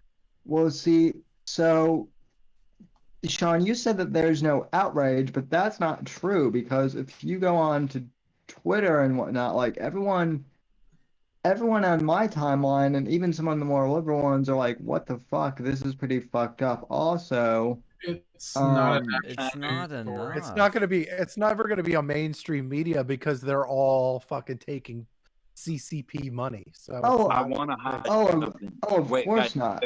Wait, I want to highlight. Go ahead. Go ahead. You're breaking up. Yeah, I don't hear a thing he's saying. When he gets back his connection though, but I mean, this what is I- just like what I what was- we're trying to say is like Sorry, there guys, is I don't- some outrage. I don't know what the fuck's going on. I don't know what the fuck's going on with Discord. It's happened every like fucking 2 minutes with me. You guys just get muted, and apparently I get muted for you too. Mm. But what I was trying to point out is, not that long ago, Georgia proposed and perhaps passed. I can't remember their the abortion bill. Yeah, yeah. And Bob Iger was threatening to not film in Georgia. He's the CEO of Disney at the time. But hey, we can film in the land of concentration camps that Yes, kill Muslims. thank you, thank Well- you. That's the point that I was trying to make. Like they threatened. Yeah. I didn't think that was abortion. I was like transgender bathrooms. I No, thought. it was the abortion thing. No, Tucker it was the brought this abortion up. bill. Yeah, I remember yeah. hearing something about the transgender bathrooms. And them doing the That same was shit. in North Carolina, I believe. Yeah, they were just like Disney was just looking for a reason to fucking film in China without looking like dicks. But Dude. I mean, Mm. that's Yeah. it. That's it. And like they don't care, and it's like, I mean, you look at it like even going back to sports because they own like Disney owns ESPN, and ESPN basically owns the marketing right or the TV rights to the NBA, and the NBA is filming their playoffs in Disney World basically. Like they're having the NBA is having their bubble in like the Disney wide world of sports or whatever. And like look, they own China owns Disney. They own Disney. They pretty much own the NBA. That's where all of this is stemming. Look, I keep saying this week in and week out. China is fucking running the show. Yeah. And they're running Yep. the Disney show. They're running the NBA show. They're running the mainstream media. Look, they're running it all. And like this is whenever we talk, we always get taught at a very young age, when you're looking at trying to investigate criminal enterprises, follow the money. This is no different. Follow the fucking money, And and that's it will Well, lead to China. Well, and that's the Well, thing so- this does. is all about. Is like Disney does not give a shit about anything but money. It's very simple, and this is proof positive that that's all about money. And it's funny too that in the credits too about the Xi Providence, they don't call it that in the credits. You know what they call it? Northwest China. That's Yeah. fucking rich. And it's Well- even funnier. I add one more tidbit to this, and then you can jump in, Sam. I'm gonna pull something else up. It shows you how how fucked up China is and how fucked up Disney is. If you look up Force Awakens China poster, I don't know if you guys know about this, but it's a different poster, and there's only one very, very tiny difference. It's so tiny that it's actually a big fucking difference. So on the American poster here, as we can see on our screen right here, we have all of our stars here, the three main leads of Daisy Ridley, John Boyega, and Kylo Ren, Adam Driver, and you have Harrison Ford here and all this shit. And you look at the China poster. Okay, it looks about the same. And oh, wait, where'd John Boyega go? Oh, he's down here, and he's a hell of a lot smaller, and looks like they turned up the brightness on his lightsaber. Yeah, Hold on, the Discord thing is blocking out some of the. Yeah, there we go. Yeah, they made the fucking black guy smaller on the China poster. They tried to hide the black guy. Oh yeah, well, so I have a point on that, but my original point, going back to what you guys were saying, it's all about the money with Disney is. So if anyone subscribes to Disney Plus, right, that's like $79 a year, right? Yep. Annually. Disney is charging $30 extra on top of that to stream Mulan. It's like, well, now and I don't actually have a Netflix account. I don't have a Disney Plus account, but my ex does, which I have had access to prior to and even still, because I mean, why not? I haven't watched Netflix in like fucking 3 years since they took all the Marvel shows off. But and yet you hassle me endlessly about, Sam, when are you gonna watch Mindhunters? Yeah, So, that's when I was watching Netflix, Sam. That was like 2 years ago when we met, and I was like, "You need to watch this show, Sam." And it took you 2 fucking years to watch it, and now you're By mad the at way, me. on another side note, Do they go and hunt like vines or something and blow up? all right, by another side note, YouTube Premium is a fantastic investment. yes, it is. Especially during the political season. Holy fuck. The YouTube plays a shit ton of political ads. Like if you don't have like the YouTube Premium, it's just chock full of fucking political ads. I'm like, nope, done with this shit. No, so I bought I paid for the premium, and I'm so much happier because of it. Like Also, it's nice to be able to play videos in the background too, which is what I always end up doing. But no, the other thing I wanted to bring up in regards to Look at this. something is. Holy shit! I'm sorry. I gotta bring this up real quick. Look at the Black Panther poster in China. Look at this shit, dude. Look at this. This is unreal. Okay, in the American poster, Chadwick Boseman, Black Panther, you can see his face. On the China poster, they put his fucking mask photoshopped on him. Discord thing's still in the way. It's not blocking it. I'm watching the YouTube. Oh, now there we go. There we go. So. It's so bad. You know, why is there no outrage about this? China hates black people. Yeah, you know, the country seems like they really have a problem with it. So speaking about that, it's interesting that we brought up Star Wars, because have any of you guys heard or read John Boyega's latest interview? Yes. where he basically came out and said that he was largely like marginalized by Kathleen Kennedy herself, because I mean he basically said that he felt like he was treated, that he was discriminated against because of race. And supposedly, Disney is a very PC forward thinking company, and yet he got like, marginalized. It's a very interesting article. It is. I was reading it too, and I think he takes it a look. I think in a normal context, I would say, okay, your spin is a little social justicey, but the fact that it's being pointed at Disney and it's pointed at their simping to China, I think it's glorious because it is kind of what they're doing. I mean, it's not, it's not like they're like, actually, no, I'm actually not going to say it because initially, like, there were some leaks on Reddit that were saying that J.J. Abrams was fighting with Disney because he wanted Boyega and it so badly, and Disney was like, no, we can't. We already have a woman in here. We can't have a black dude, the J.J., because that's not going to sell in China very well. We're already pushing it with having a woman. And I'm like, what the fuck? Mm-hmm.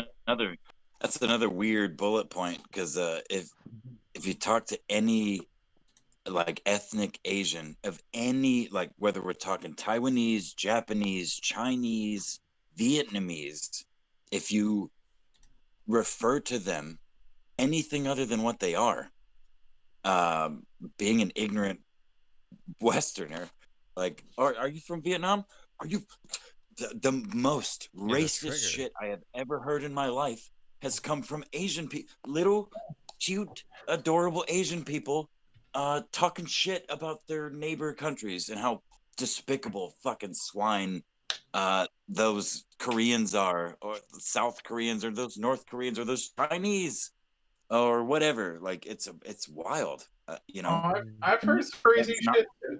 Not even just about them. Like they'll talk shit. They really hate it. Like especially like Koreans and Chinese. They tend to hate Indians a lot, but they really hate black people. Like I've heard some really racist shit. Like they believe, like there's like a belief that they reincarnated or something as like a bad spirit, which is why they're black or something. Like there's some really racist shit that I've. That's actually pretty accurate. Yeah, it's like really fucked. And they just talk about this stuff like it's not, like if a white person said that in like America, they would be like super, super fucking ostracized. But over there, they just say that in passing, like, oh, it's just how things are. Like, what the fuck? Yeah. Yeah. These are rich people. These are rich. And even like the entertainment industry, like everybody in the entertainment industry, like they don't care. They don't give a shit about you personally. Like, and that pisses me off too. Like I going back to the game, right? Going back to the first game, the Chiefs and the Texans. And they had their whole, oh, we're doing this for unity. We're standing for social justice. And of course the fans were booing. The next day, ESPN, they had the show First Take, and Stephen A. Smith and Max Kellerman do their little banter or whatever. And they were saying, well, the reason, one of the reasons that they were booing is because there's still a group of people that still want to keep things the way that they were, and there's still white supremacy, and it's like, no, these are people that don't want to have football. They don't want to have social justice in their fucking football. All right. People watch sports or people watch entertainment to get away from whatever the fuck it is they're doing in the world, right? They're working, they're taking care of their families, they're doing extracurriculars, the family shit. Okay. All of that stuff. All right. Most of the time it's stressful, it sucks, whatever. And they're like, okay, but that's like Sunday is usually like the one day where you're like, okay, we'll go to church or we'll watch football, whatever. And this is how they, this is their release, right? Their stress release. and now they gotta go to this game and then see that shit. And it's like that's what. But these sports personalities are so fucking out of touch with the rest of America that they're just continue to just push it down your fucking throat. No, it's because there's white supremacists and change is going to come. And oh, by the way, when you notice how whenever they talk about this sort of shit, they don't really come at you with facts. It's more like authoritarian language. It's like, oh, well, these people are on the wrong side of history, or like shit like that. Like because they can't, you can't argue with these social justice warriors because they have no argument to argue with. It's like, anytime you argue with them, their logic immediately gets shot down. And so then they're stuck that the only option they have is to call you a racist, or they call it like, or they use authoritarian language, or they try to silence you, or it's like, it's very aggressive. It's very authoritarian. And this is the game they're playing. And yes, it's going to get a whole fucking lot worse. It's going to get way, it's going to get way fucking worse. There's something I'll mention kind of relevant to that news in 1 second, but Zoe in the chat says, and this is something I've heard too, my ex was Korean and her family was super racist. Their mother once said to them that they would be disowned if they dated a black person. I've heard that too. They literally, if my one Chinese friend told me, like, if he came home with a Han, specifically Han, like, they even like hate other Chinese people. A Han, a Chinese girl, her family would love it. Came home with a white girl, wouldn't be the best, but they would still like it a lot. If he came home with a black girl, disowned, boom, done, gone. An Indian girl, disowned, done, gone. It's such a fucked up culture, but yeah, this is look at the last comment that Zoe made. But when the SJWs do try to argue, they say something that upsets other SJWs and find themselves canceled. Yeah. Yes, that is because they're the foundation of what they believe in is bullshit as a whole, and it trips over everything. You can't be for everything that these social justice warriors are for without eventually offending other people. It doesn't work like that, right? Well, and they also have extremely high purity tests. Like, that's the thing that happens with any extremist group, is that when you're so extreme and you have all these like hard set beliefs, you have purity tests, and then when people don't fit your tests like perfectly, they cast you aside. You can't for example, you can't be pro-socialist and then be like anti-racist, because a lot of these socialist countries were some of the biggest racists this world has ever known. So it's like eventually you're going to find, like, look, Che Guevara, he was a fucking real hard fucking racist. Are you kidding me? Mao Zedong was a racist. Fucking all these socialist heroes that we've ever known, they were super fucking racist. What about Stalin too? Like, they really didn't like homosexuals. Like, there's a YouTube channel that talks about like in the Soviet Union, if you were gay, even into like the 80s and 90s and stuff, that was like a really big fucking offense. Che Guevara, he had homosexuals fucking executed. Like, this is personally executed. Yeah, it was like you can't, like, eventually all of these personalities are going to clash with each other. Their foundation falls apart almost immediately. And yet sorry. I was gonna say, and yet the ironic thing is with Che is I've seen gay people wearing that fucking T-shirt that, you know, people wear down here, because they don't actually know what Che is, and so they think that like he was just some like fashion icon, and it's like, no. That's always fun, is when I have to educate people on who Che actually was. So why is that shirt even a thing? I don't. Rage Against the Machine. Rage Against the Machine. I can tell you that. Rage Against the Machine tricked me. They tricked fucking me because I like music. and I'm, artistic and stuff. And as a young man listening to all kinds of shit, like I literally had I'm serious. I owned a Che Guevara shirt, but it was a Rage Against the Machine shirt with Che Guevara on it. See, You know what I mean? you get a lot of these fucking leftists in there. It's not even just, Rage Against the Machine. It's a lot of them. Like, you get the fucking Beatles. There's some of the worst ones out there. Like making all these, like, fucking super left-wing moves and all this other stuff. They're all fucking, like, for the most part, they're all left-wing. If I can bare my soul for a second, one of my favorite bands in the world has been for many years Tool, who, if you listen to the members of the band outside of their musical performances, they are as retarded, leftist, ideologically driven as any other content. I mean, they may put it in prettier ways, but this isn't one of the things I have to argue with my idiot leftist friend that I love very dearly. But I can't get through to him, man. We talk about this shit every single week privately as friends of almost 20 years now. And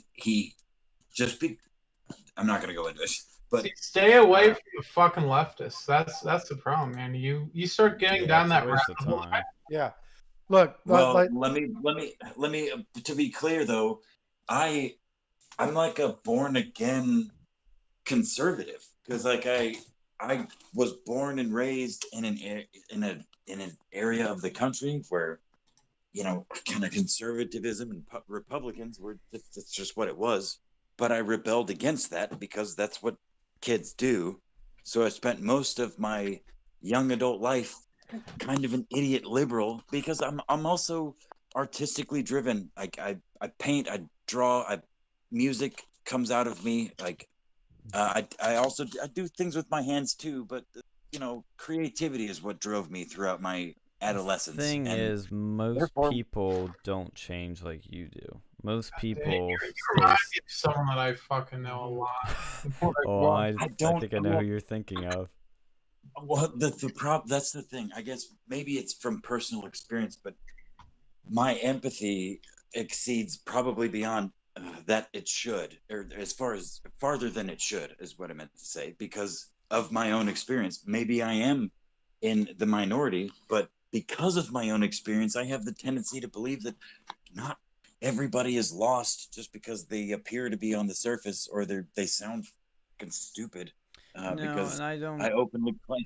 I don't think everyone's lost, but I do think most people, like 45% of one side, 45% of the other, aren't changing their minds.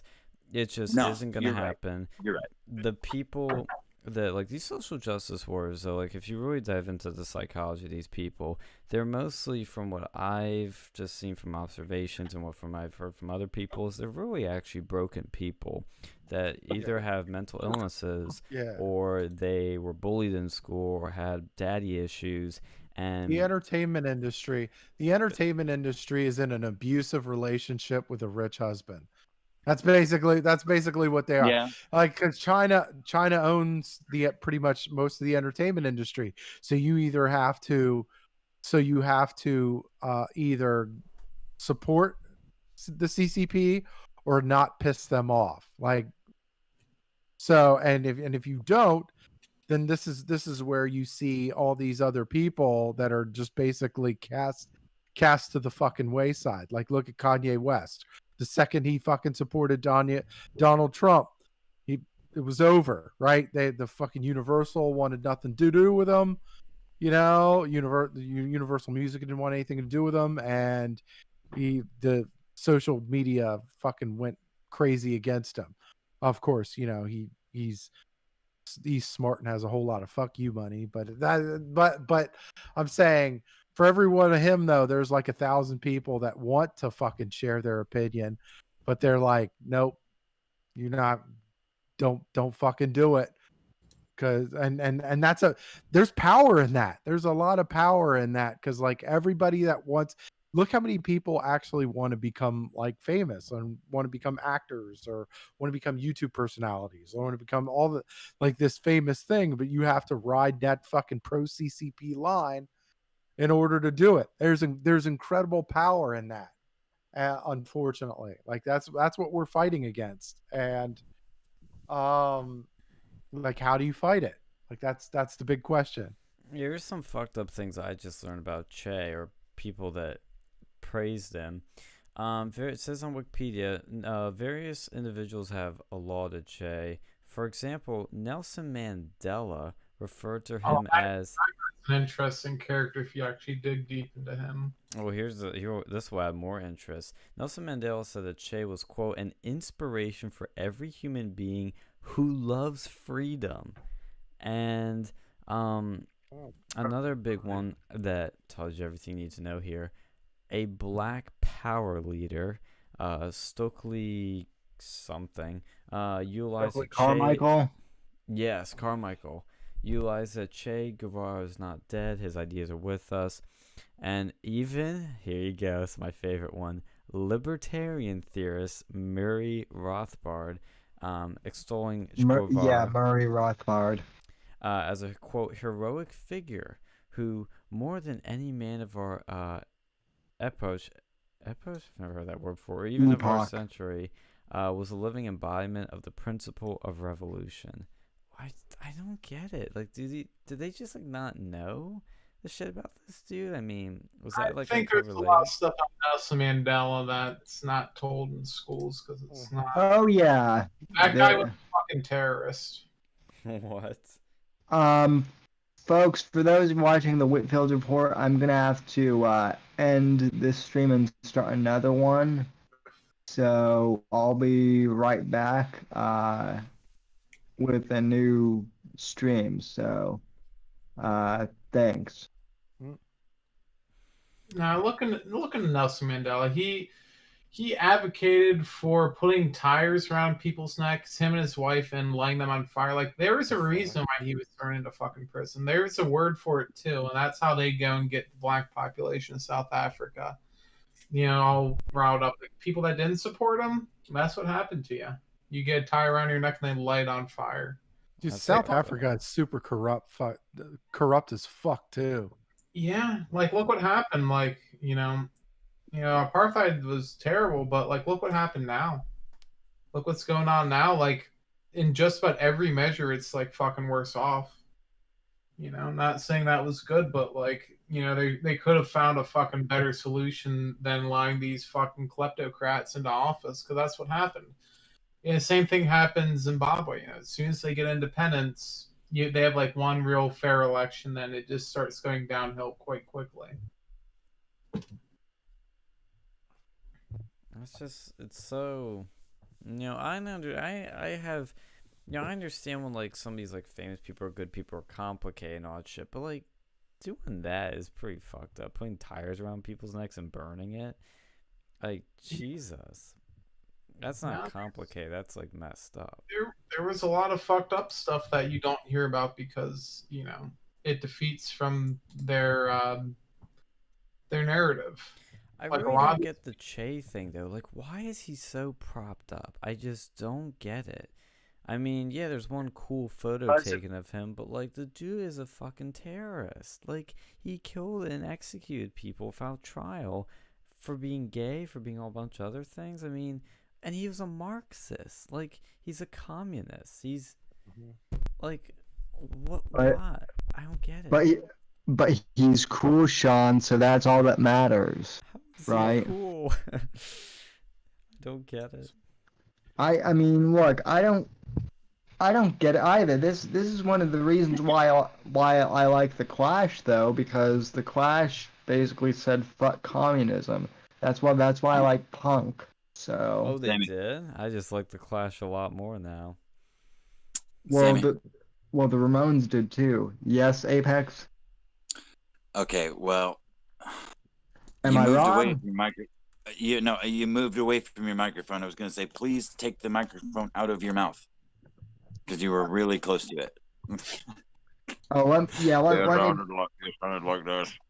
Let me push it back a bit. So. Yeah, you're good. No, you're good. Yeah.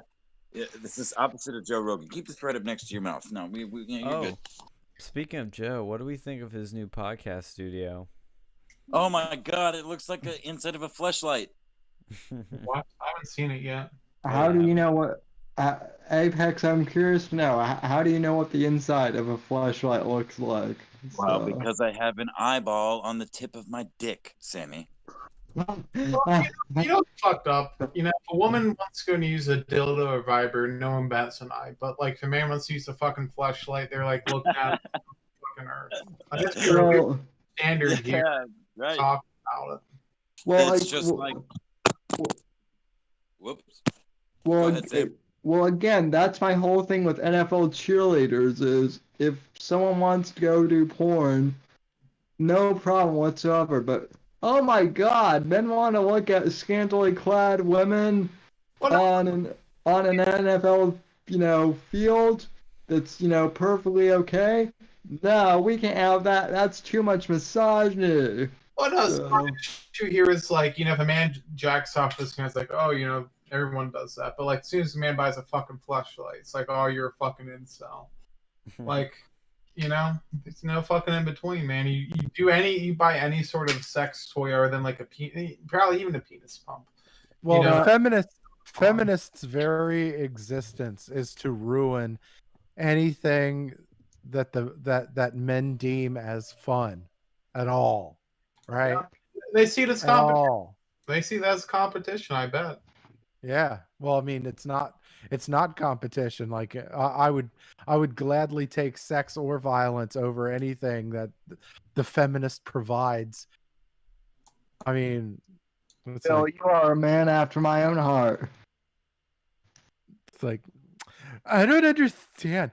Why do you jack off all the time? What is wrong with you? It's like, because you're fucking hideous, right? You can see on the stream here, this is Joe Rogan's new studio, and apparently a lot of people are like really like mad, like they like hate it. It looks like a spaceship. I think it looks fine. I think the only problem has here is the lighting. Like there's not enough lighting. It's way too dark. It's a spaceship that is an amalgam between the inside of a toaster and the inside of a fleshlight. Yeah. That's what I see. Like a lit up toaster, like Fair enough. All hot. Yeah, I think people get used to it eventually, but like I think you should crank up the lighting a bit more because like when there's more lighting, it makes it feel more, more welcoming, more warm. But yeah, it's let me let's change gears here. Let me ask a question for all of you. Okay.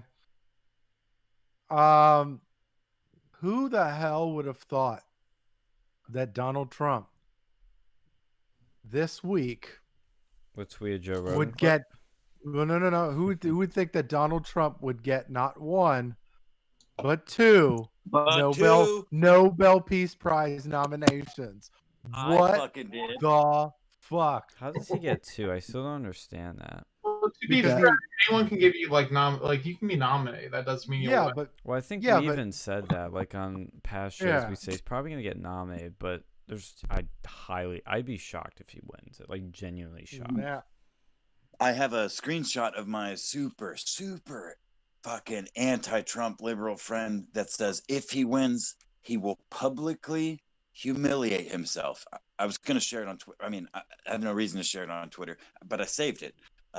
When he does get elected, which I don't think he will either, honestly. You don't think but just for the lulz, just for the fucking memes, dude. Yeah, get reelected first. Yeah, that's more important, obviously. The Peace Prize. I love though that. Are you saying he won't win though? The Nobel Committee is all of a sudden Nazis because two fucking people nominated Trump. Compared to Obama. I don't know if you guys have seen those screenshots floating around. Yeah. Yeah. Obama's nomination headline versus Trump's, like, it's time to end the fucking Nobel Peace Prize. That peace had a chance, it lost for Trump. And then I can't remember the verbatim quote, but it was like, oh yeah, Barack Obama might be the first post-nationalist leader of the world. Yep, that's exactly why Donald Trump won. That's right there. You know.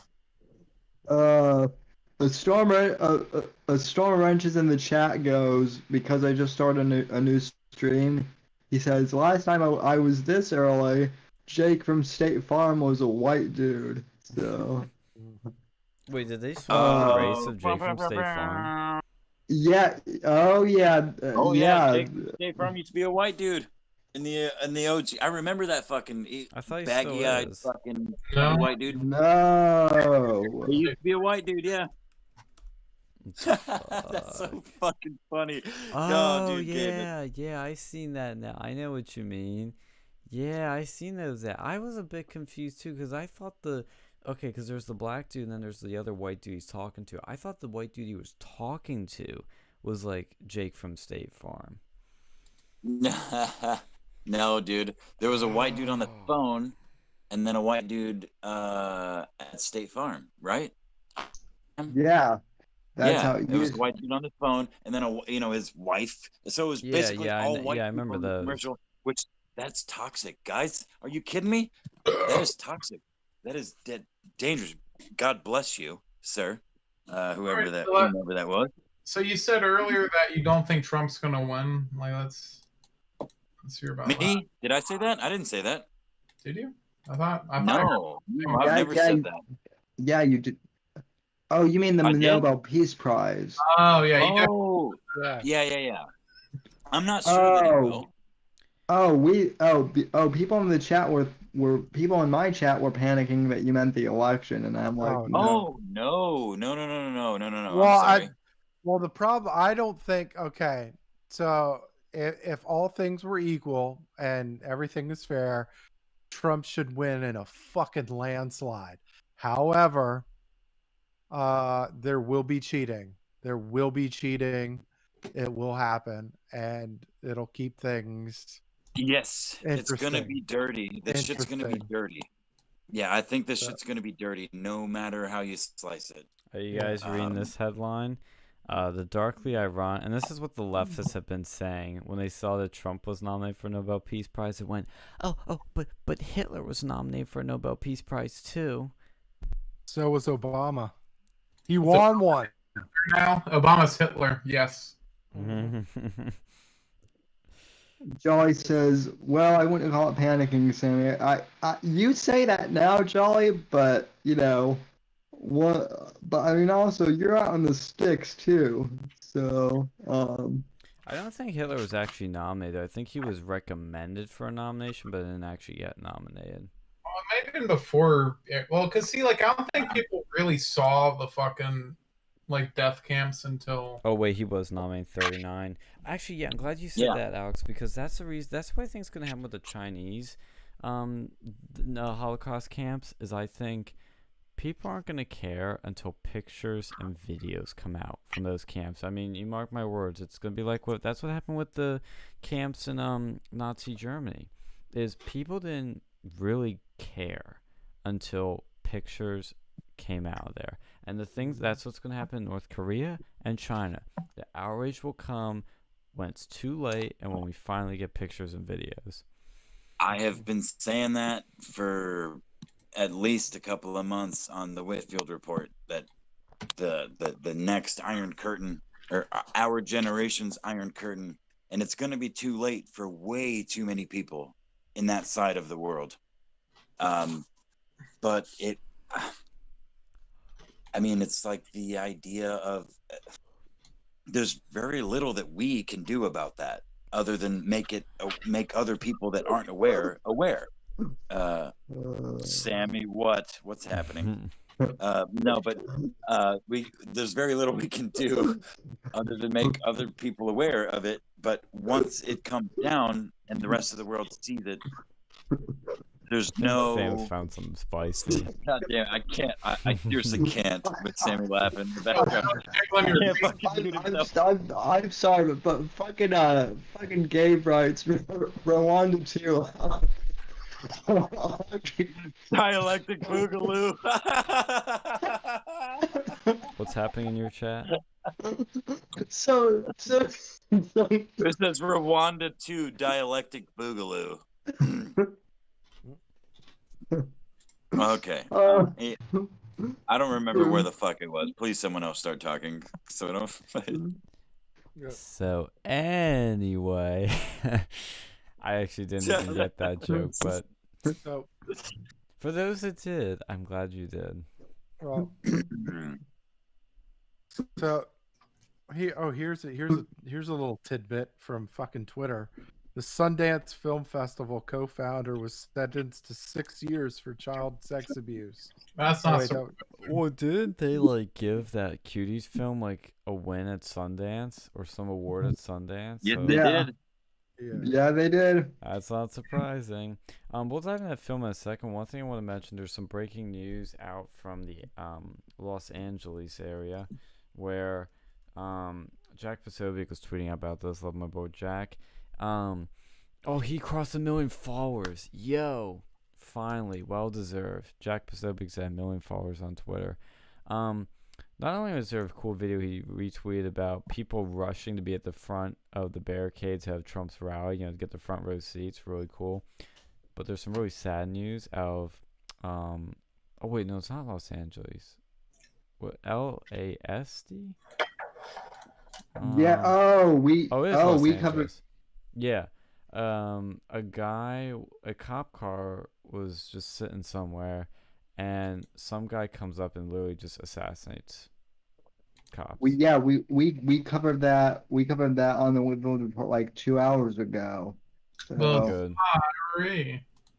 No. I'm all I'm saying is it's weird that you guys are seeing it now, and that is kind of the weird thing is John Arcade in the chat says they're both alive. Thank goodness. So Oh good. yeah, I did say that. They're fighting for their lives though, so hopefully they make it out. But yeah, I saw it a while ago, but I mentioned it like that we were gonna segue into, and then we didn't. yeah, it's. Can I ask you guys something? I mean, I have a bad feeling that this violence is going to get like way worse to the point where it's going to be coming into our doorsteps maybe. No, here's Yeah. the thing. We have in the suburbs guns, and when you see that Vice City couple, that's going to be every couple and every household. And once the first shot is fired, it all fucking stops. well, I also see, like after this election, I can see, like if once Trump wins, Oh yeah. Oof. I think there's going to be a lot bigger Fed impact on all these cities because it looks like these cities are just saying fuck you to Trump or whatever. I think there's going to be federal imprints, and there already is. The people are already getting arrested by the fucking troves, and they're going to be serving serious time, especially the people that are crossing that are crossing from other states and they're getting caught. They're getting hit hard too. Like there's not going to be a DA that's going to be saving them. Like you get caught federally, you're doing hard fucking time. And Well, to answer your question, from my answer to your question, Sammy, is I do think that we're going to see more of this kind of violence, but I also agree with, I think that was Alex that said, we're going to see more of these fucking suburban fucking, moms and dads type of situations. And the more it's going to take 2 or 3 per community, depending on how small or large that community is. There are too many fucking guns. And there are too many people that think like we do that don't speak out openly on the internet or even to their friends or family. But they will do it when there are fucking, torch burners on their goddamn doorstep trying to hurt and take their yeah. things and things. Also, You know what I mean? Also, it wouldn't surprise me if Trump starts cracking down hard, like on the after the second, in the start of the second term. It wouldn't surprise me at all if he started cracking down, heave-hoing on all of these, like the people that are giving money to these people, the people that are like money, resources, all that stuff. These guys that are enabling, that are sheltering some of these people, they're paying for their plane tickets, they're paying for the hotel rooms, all that stuff. It wouldn't surprise me if the DOJ started cracking down hard on all of these guys. I actually agree with that, and I said this I think last week on the Whitfield report, and I made some like half-baked fucking analogy to like a Saiyan force, like a Super Saiyan form for Trump, and in regards to his draining of the swamp and shit. Where like, you know, the number one excuse that I get from my liberal friends about Obama is he was a good man, a good politician that was bogged down by the system, which of course obviously they can't apply that same metric to Trump in any respect, but that's kind of besides the point. Oh shit. And I would say too that this violence is gonna get worse when Trump wins on election night, because he's gonna win by a bigger margin on election night than he does in a few days, because the mail-ins get counted. It's gonna be mostly Democrats. So election night, he's gonna look like he has like the landslide of all landslides, and people are gonna freak the fuck out on the left, and they're gonna use it as an excuse too. That's the other thing. It's like the people really behind this, they know what they're doing. They're not super emotional and impulsive. They know exactly what they're doing, so they just go, okay, perfect time to bring up some Antifa, stir some racial tensions, get Black Lives Matter out on the streets. Like they're gonna orchestrate this shit, and then there's gonna be a lot of crazy shit when the mail-ins getting counted. People are gonna be losing their minds, more riots in the street, shit like that. And then when Trump finally wins in the end, they're gonna freak the fuck out even more. And then when he gets inaugurated, they're gonna freak the fuck out even more. And it's gonna take a few weeks after that for things to calm down, because Trump's probably gonna do some big bold action, depending if he has the full house and everything.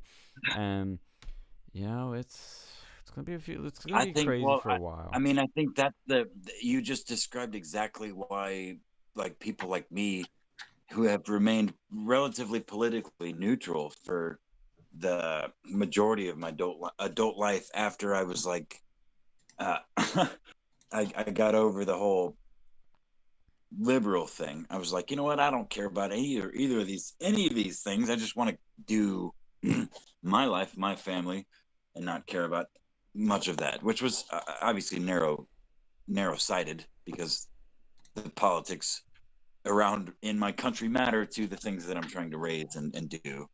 You know what I mean? So just naivety, I guess you could call it. Also, not to totally go off gears here, but has anybody seen this? I saw this that one morning in San Francisco, the footage and all the pictures from when the wildfires were getting real bad, and like it turned the city skyline like Blade Runner 2049 fucking like orange.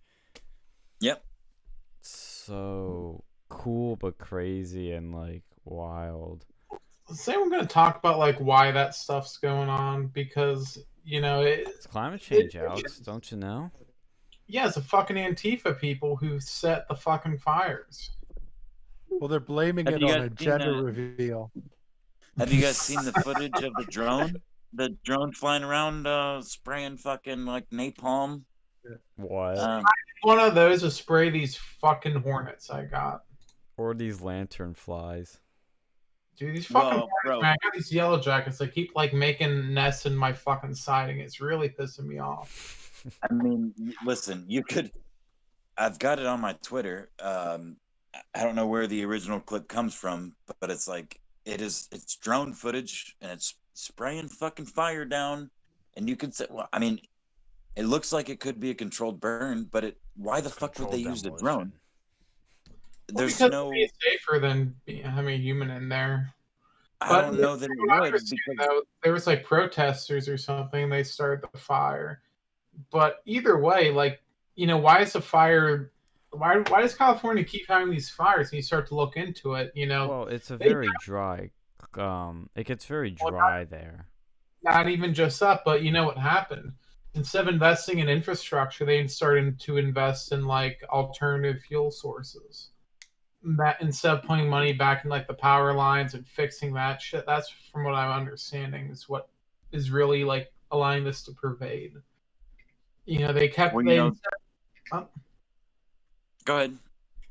instead of putting money to go and fix these like old ass power lines that start to sag and burn shit, they keep throwing this money into these like solar panels and stuff, trying to be carbon neutral, and that's what's killing these people. Dude, this Well, is hilarious. now- This is a CNN article. Woman who popularized the gender reveal party says enough already after latest wildfires. The woman best known for popularizing gender reveal parties has a message for the world. Please stop. That reminds me of another video I saw. Apparently, someone did a gender reveal party, and they were trying to go and make like a little small explosion. Instead, they made a pipe bomb and blew and killed someone, killed I guess the baby's grandmother or something. Oh, Jesus Christ, man. Yeah, like this is getting a little bit out of hand. What do they do with these? Like, Well, what's with these fuck? Like, well, first of all, what the listen. fuck is a gender reveal party? And second What of do you all, do? Okay. So you do an ultrasound. You see, oh hey, the baby's a boy. Hey, the baby's a girl. So it's like let's do a party to go and say what the fetus is. And I kind of, I can understand that from like, you want No, to. I don't think that's what that. I don't think that's what that is. I mean, I think that's what it was originally, but especially in California, I don't think that's what that is anymore. Well, no, Like- it's not. You shouldn't have gender reveal parties because didn't Thanks, you hear? Trevor Noah. Didn't you hear Trevor Noah? He said that the child hasn't decided yet what gender he or she is. but what's with an So- explosion happening at a party? Wait, Phil. Are you just doing complete satire, or does your satire actually? In other words, did Trevor Noah actually fucking say that? No, he said Yes, that on he the Daily absolutely Show. said He that. was like, yeah, He did. he was Oh, like, Absolutely, he said yeah. that. Oh, To- I do. See, this is the reason I don't miss cable at all. I do not miss fucking. I only Same knew with- this. There's so many roles. I only knew this because of Twitter. Like it was on Yeah. Twitter and everybody else was making fun of it. So Yeah. then I had to Ditto. see it. Like that's the Ditto, only yeah. reason. I haven't watched the fucking Daily Show since Jon Stewart. Like honestly. Yeah, and I'm ashamed of that time too. Mm. And ditto. But Oh, at least Shame. Jon Stewart was funny. Like this Yeah, guy, right. there's the same political shit, but it's not funny, like at all. Hot Oh, take. for fuck's Hot sake. take. Jon Stewart is overrated. Yeah, he. No, fucking I Thank agree. you. Look, I agree. Thank you. However, he was at least somewhat funny. Oh yeah, I agree with that. Right. Trevor funny. Noah, not funny. right? The He's problem not I funny have at is all. when people make Jon Stewart be like God, like oh my God, like when he came back, people are like oh my God, I can't believe Jon Stewart. no, no, no. Oh my God, the God is back. I'm like, yeah, he Amy's- could be funny. Like Amy definitely. Schumer could not steal jokes and still be funnier than Trevor Noah. That's true. That's true. Yeah. Trevor Yeah, but- Noah yeah. doesn't even come off as comedic. He's just very like forced. He's the most forced comedian on TV. Let me put it this way, and I hate to say this, but Owen Benjamin at his worst is funnier than Trevor Noah. Trevor Noah Wait. diversity higher. Well, Yes. Owen me, Benjamin does have some funny in him, though. I mean, Let me real quick throw an elbow in that Owen Benjamin reference. And did you guys are how many gamers are in this panel? Yo, rise up. And were you guys around? Were Gamers, you guys rise around up. when the Battlefield 5 announcement came out? Yes. And Trevor Noah was at the helm for some fucking reason, and his little monologue that he did about Trev 5 Noah, or like I can't remember what it was, but it was oh my God, I can't even. I'm trying to remember, and it's making my fucking head hurt. I just remember the whamming super soldier in World War II with Yeah. a bionic arm. That's pretty Yeah, shit. bionic arm and war paint and fucking yeah. Okay, and then this article here, by the way, about these gender reveal parties, The woman who made him says, "Stop having these stupid parties. For the love of God, stop burning things down to tell everyone about your kid's penis. No one cares about you." Okay, I think now these gender reveal parties are actually based. They're not what we think they are. They're not these. They are based. You're right. I think we need to keep gender reveal parties. I think what we need to do though is like stop killing people with gender reveal parties. I think that's a common. That's a good idea. I think And we that's should implement White that. bombs blow up I grandma think instead of setting fucking wildfires. A story happened in California. Let's be real here. Make a fucking cake. You know, do something. I think a common listen. I think a common rule of thumb for gender reveal parties from 2020 forward should be nothing inflammatory. Yeah, one Let's had like cake. tannerite at it. Fucking Yeah, tannerite. don't kill anyone with your gender reveal party. I think that's a safe. You know, nothing that's that dangerous. These parties what? uphold Let's ban- gender norms, We'll critics fucking say. let's ban candles in California gender reveal parties. All of them. Fuck it. Across the country. No candles. Ban high explosives in gender reveal parties. Let's ban gun unless you're gonna you know, like unless you're gonna be like shooting something, don't make bombs for gender reveal parties. How about that? Yo, this is some bullshit. Like, look at this about gender reveal parties. It says, parties uphold gender norms, critics say. Dangerous society's overwhelming criticisms of the parties as a system that holds a gender binary that's either a boy or a girl. One study published in 2017 by Carly Geisler in the Journal of Gender Studies characterized the harms of gender reveal parties like this. It allows adults to recuperate what they have learned from their own gender constructions, reinscribing expectations and assumptions onto the unwritten body of the unborn and propelling now they care about the unborn and propelling these ideas into the digital social public world. So that's why they hate these. Like, I don't know. I think they're fine in terms of like the gender shit, but like, you know, like I don't know. Like if I have ever a kid, I don't know if I'm gonna go and like make that big deal. Like, oh hey, we know it's a boy. Like honestly, I'd probably rather be surprised. Yeah. It pops out and you're like, oh shit, it's got a little pee-pee. And oh shit, it's got a little... doesn't have a pee-pee. Like, unless I'd be like, oh hey, I want to make this room pink or blue.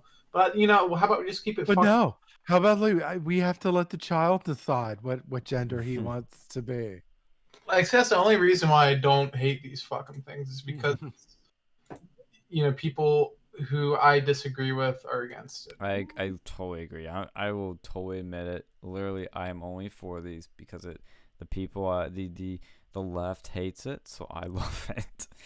The other thing too is remind me of, and this is so random, but like I had another funny story I forgot to mention about my campaigning adventures. I was doing a recruitment call. You know, it was a list of people like to call and recruit them as volunteers. I called this one dude, and his name was like, let's say like Tim or something. And I'm calling him, and I pick up he picks up, and the only thing he says to me is, "This is Jim Gaffer," or no, he doesn't even say this is. He just goes, "Jim Gaffer, FBI agent." I was like, oh shit. Hang up. Wrong number. I didn't know what his real name was, but... Jim Gaffigan is an FBI agent? I just made up some random name. You just doxed someone, man. Nah, yeah, it's not. I don't even know what his fucking real name was. I don't remember. But it's like one of the like fucking like randomest like wrong numbers. Usually you get like people that are like, oh, I'm not Alyssa. I'm a dude. I'm like, okay, yeah, I figured that out. When I used to phone bank for these campaigns, I would always get like these really old racist folks who would always like go on for 10 minutes about like how they killed, you know, such and so in Korea or something. I should have just fucking with you. Well, I just one dude fucking with me. I think I told you about this one, Alex, where he was like, yeah, we're gonna kill all those Democrats, right? Or he's like, yeah, we're gonna kill, or no, he said we're gonna bring the Klan back or something like that. I'm like, no. Fucking, yeah, this guy's trying to troll you. He's a probably Democrat trying to make you say something racist. Yeah, exactly. Oh god, dude, the people you meet. Like, I had this one dude that came knocking with me. He comes out of his car, and I see a fucking, like, you know, like a Trump pin, like a lapel, and then I see a fucking Q pin. I'm like, oh no. Dude, see, I don't fucking believe in Q, but man, I fucking love it because it pisses people so much off on the left. I do love that, but I have to say, it makes me. The whole Q thing makes me cringe when people believe it so much. Like, I love that it pisses people off, like I really do, but it's like I wish they could pick something better because it's such a like. Why do boomers love it so much? Like, I don't get it. My stepdad, who is kind of a boomer, asked me what Q was earlier this week, and I'm like, first off, how much time do you have to sit down? Because this is gonna take a while for me to explain. Yeah, it's a So, fucking HN troll who spun a web of bullshit and people like it was like a fucking X thread, but well, like fucking just kept on going and they Dude, but believed. boomers love Q. It's like so weird.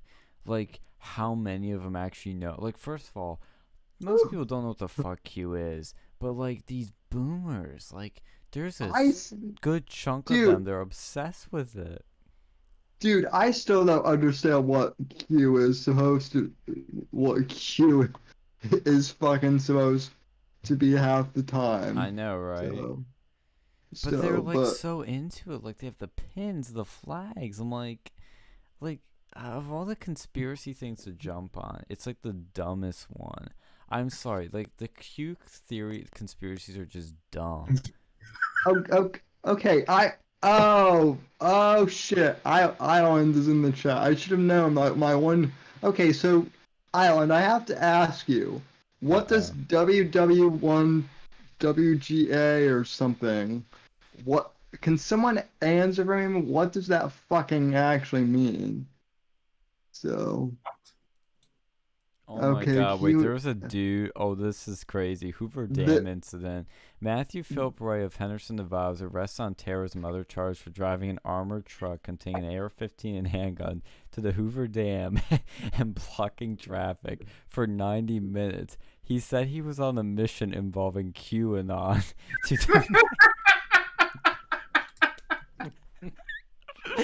I'm just imagining the Blues Brothers, like modern day, going, what are we doing?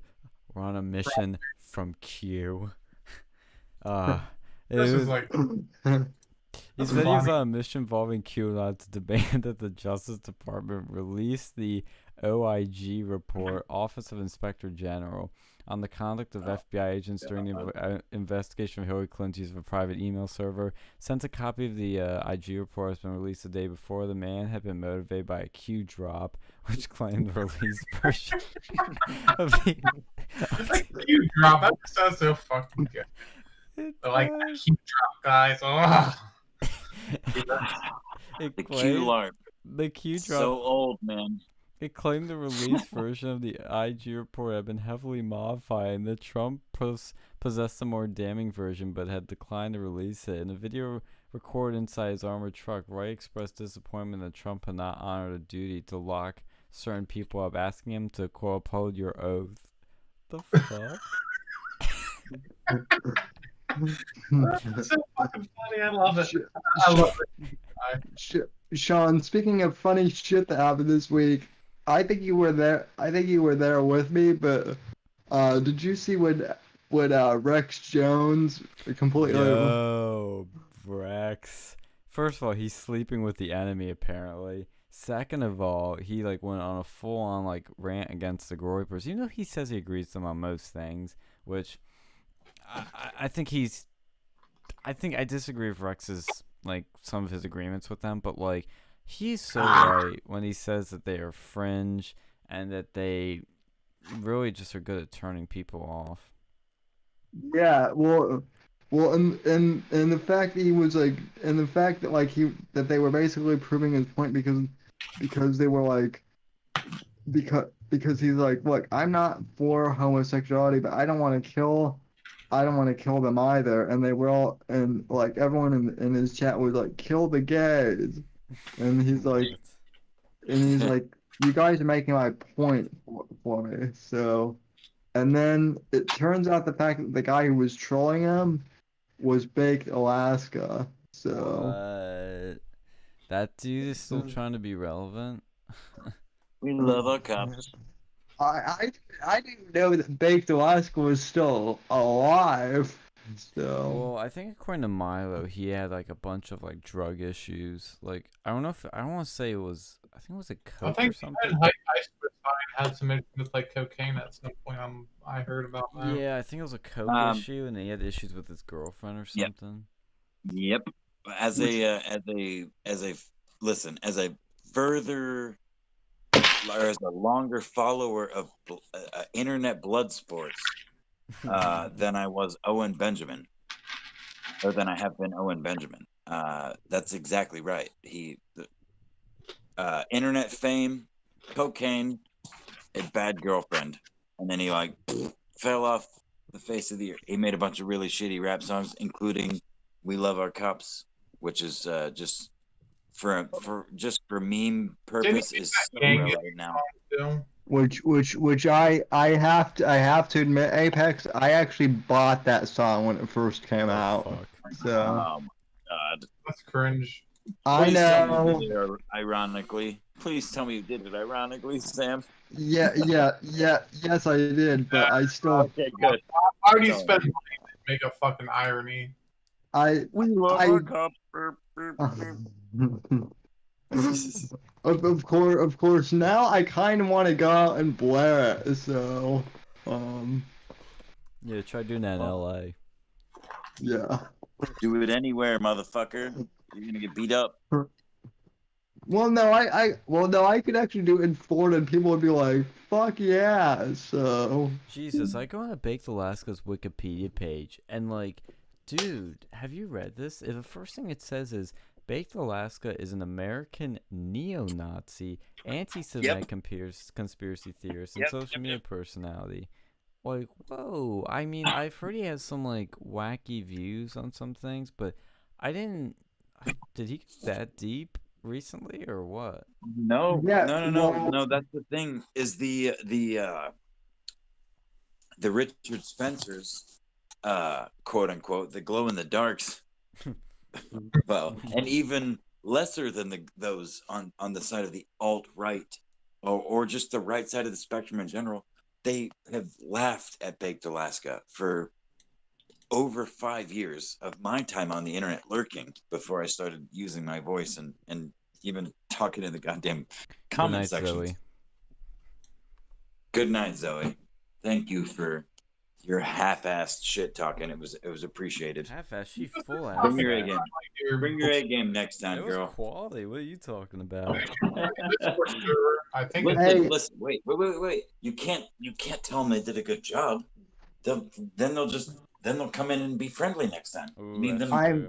Hey, Zoe joined the Discord. I so, know. I'm setting her permissions. I'm giving her. Hey, roles. I'm talk all of us. Hey, I am sorry, but no one is a master shit talker like my friend Jolly Roger.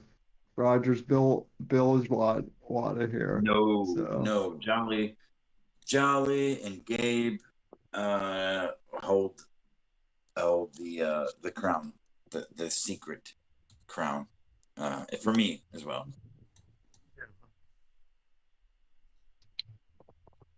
What are you saying about Bake though?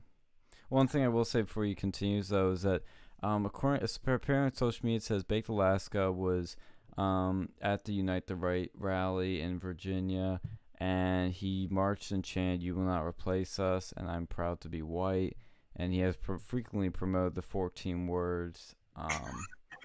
He has. All of those things are true. Yep. Oh, he was permanently banned from Twitter after posting a Photoshop image of Laura Loomer inside a gas chamber. What the? Yeah. Yep, that's also true. Jesus. I'm a big fan of Loomer, but that is fucked up. And of all the things he got banned for, like, what in the world? This dude is such a grifter. I strongly disavow. He's such a grifter. You know, that's what I've noticed about Biggs. He like That's grifts the thing. from It's, one that's the extreme thing, movement dude. to Is the other. he's a grifter. He's the early stages of the right wing internet grifter, and he stumbled into it. He didn't know what the fuck he was doing.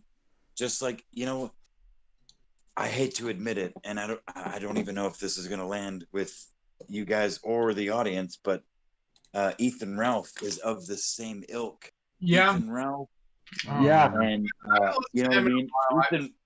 Ethan Ralph just managed to stretch it out Well, further no, to and be fair, humiliate himself. he did make the fucking Ralph report and shit, and people actually like listened to that, like back when Gamergate was still around. Yes, they did, and he has eventually, as I've stated publicly before, I think all internet celebrities, solo internet celebrities, are lolcows that don't know it yet. No, I say No. fucking.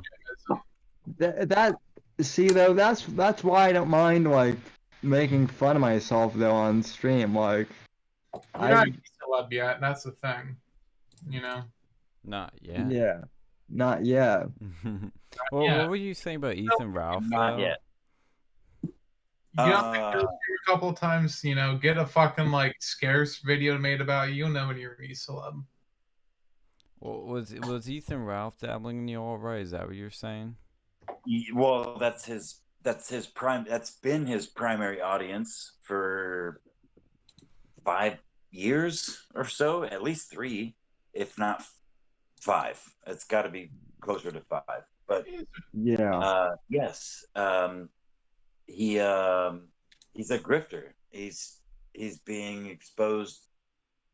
You know, he has been, but he continues to truck forward. He's an interesting case study for anyone interested. You have to admit that had a pretty large audience, so that was pretty. It did back in the day, dude. No, listen, 2018 Ethan Ralph would fucking burn 2020 Ethan Ralph at the stake. They're not the same person. He has turned into every fucking thing that he talked shit about.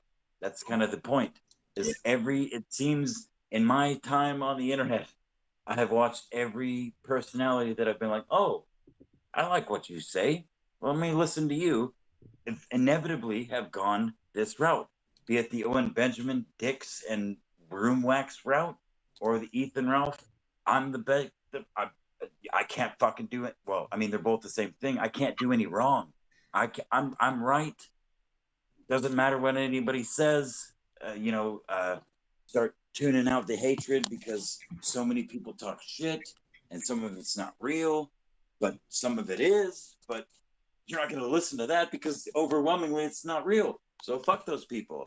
It's the e-celeb fucking curse, and it will happen to every fucking one of them. I promised you. Dude, the Groypers have a fucking Wikipedia page now. Well, speaking of internet celebrities, you hear that Jim got cancer? Yeah, I did see that. Yeah, be sad. You know that. Well, like... and if you were more attuned to my side of the internet, you would know that Coach Red Pill has deemed that cancer is like an evolution of deeds undone, like failing to be yourself. A veiled accusation that Jim failed to do what, be himself, so he has cancer, lymphoma, and he's gonna die. And he never, of course he didn't say that, but Jeez. I know him and Jim have had some beef. Oh yeah, of course. That's internet blood sports. That's where I come from. That's where I started on the internet, man. It means absolutely nothing in the real world. Nothing at all. You try to explain it to people, and they're like, "Are you out of your fucking mind? What are you talking about, dude?" It's fun, though. You have to admit that. Like, there's a certain fun to that. Like Jerry Springer, it's like, man, this is. It's right. It's like Jerry Springer. It's like a series of Jerry Springer episodes that nobody can nobody watched. You can't explain it to them, but you watched it, and you watched it with a bunch of other people. They all understand it, but they're very few. which is I why. can't find them anymore. That's the thing. Like I know back in the day, you used to be able to just go and look up internet blood sports and find shit. But like now, like the kill stream, they had to keep like cycling between channels because YouTube keeps banning them. Yeah, I mean, there used to be back in my day. There was the kill stream. There was the morning kumite. That got because that dude's a fucking liar. Yeah, well, right. They're all fucking liars though, and they just mundane Matt. Fuck that dude. Yeah, right. They're all the same fucking thing. They just get exposed at different rates. I mean, Mundane Matt's not that much different than Ethan Ralph, except for the fact that Mundane Matt is just a dead soul personality. I thought Ralph was honest with the fact that he was like a piece of shit. You know, he beat up, like he got into a fight with a cop or something while he was drunk. Well, now the actual fact of that is he swung and missed at a female cop when he was really drunk in the lobby of a hotel, and that's why he went to jail. So Mr. Alpha Chad Ethan Ralph couldn't punch a female cop. So well, he at least he admitted that. Like he admitted he got into a fight with the fucking cop. Like no, he's like trying to lie. Wait. Getting in a fight with a cop versus swinging and missing versus against a female cop. I mean, you have to admit those are different things, right? Oh yeah, but I mean, the dude was fucking probably shit faced. I mean, I can sure, of course. You know, I mean, it's not great either way, but like I can, you know, so, I just that might happen. From my perspective, not being an e-celeb, not giving a fuck really what anybody thinks, I would play up the fact that it was a female and that I missed the punch. I wouldn't play up the fact that I was a tough guy and I swung at a cop. That's not. Yeah. That's a lie. You know what I mean? Like that's bullshit.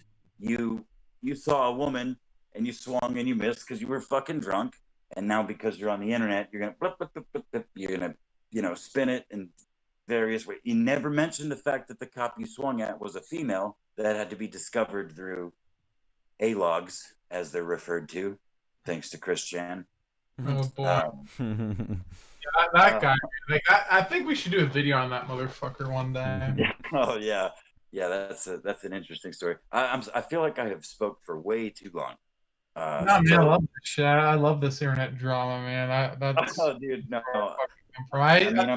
Like the thing that even got me interested in this shit was fucking Jim. Like even before, like I used to watch him before fucking Gamergate came out, and I saw those videos, and I was like, oh man, this is funny. Well, the Internet Aristocrat. Yeah, the Internet Aristocrat, dude. I started listening. Yeah, I found fucking like what was it, like a browser based game, which was like fucking cringe looking back on it, but like yeah, there's called like Block. You would find all areas of the internet. You used to just go and like join that game and just like try to blow each other up. It was fun. I mean, how about the fact that Leafy was banned from Twitch the other day? And he was banned on 9/11 of all fucking days. Are you surprised that he got banned off of Twitch? Like, if he got banned off of YouTube, like Twitch is, you know, it's even more social justice than like fucking YouTube. I'm just still shocked he has a fucking Twitter. How does this kid have a Twitter? How? He didn't get banned yet. He didn't post anything that spicy, I guess. Dude, have you seen what he posts? He's enjoying band. Making reference to pumped up kids. On there. Well, I can't. One at a time. What was that, Alex? Yeah, go ahead. He should join. Like, they should get him on Band.tv because I'm sure that would bump their fucking ratings out the roof. Well, yeah, so I said Censor.tv or Band.video should like pick him up. What were you saying, Apex? I was just saying he keeps making pumped up kicks references on Twitter. Like, I feel like it's every other week. He's like, I swear to God, if I don't figure out, if someone doesn't tell me why Dr. Disrespect was banned from fucking Twitch, I'm gonna go pumped up kicks on my local 7-Eleven. And then it's like somebody gets shot in one of these protests somewhere, and like within 30 minutes he's just all the other kids with the pumped up kicks with little music notes at the ends. Like, dude, like I mean, you can't be any more edgy without going over the edge. I guess. I love maybe that shit, though. It is pure fucking internet like culture at that point, man. No, exactly. That's the internet that I It's the miss. Sam- That's the internet that's It's the Sam Hydeism, dude. Like it's the Sam Hyde. I mean, Sam Hyde is kind of the godfather of comedy on the internet at this point. I feel like. Yeah. Well, You see some of his older shit, man. That was some funny stuff. I'm surprised. Like looking back, I'm kind of surprised they ever gave him a chance on Adult Swim. But like, I'm yeah, shocked dude. looking back at all these people. The fact that Simon Schuster was going to publish a Milo book. The fact that Cernovich was on 60 Minutes. Like breaking the conditioning that happened in 2016, 2015 is still remarkable looking back as to where we are now. Like the shit they got through is shocking. I mean, to make kind of like a metaphor, like podcasters and internet personalities, we are the new rock stars, basically. Oh yeah. I think genre. Yeah, we're the new rock stars, or rappers, or whatever.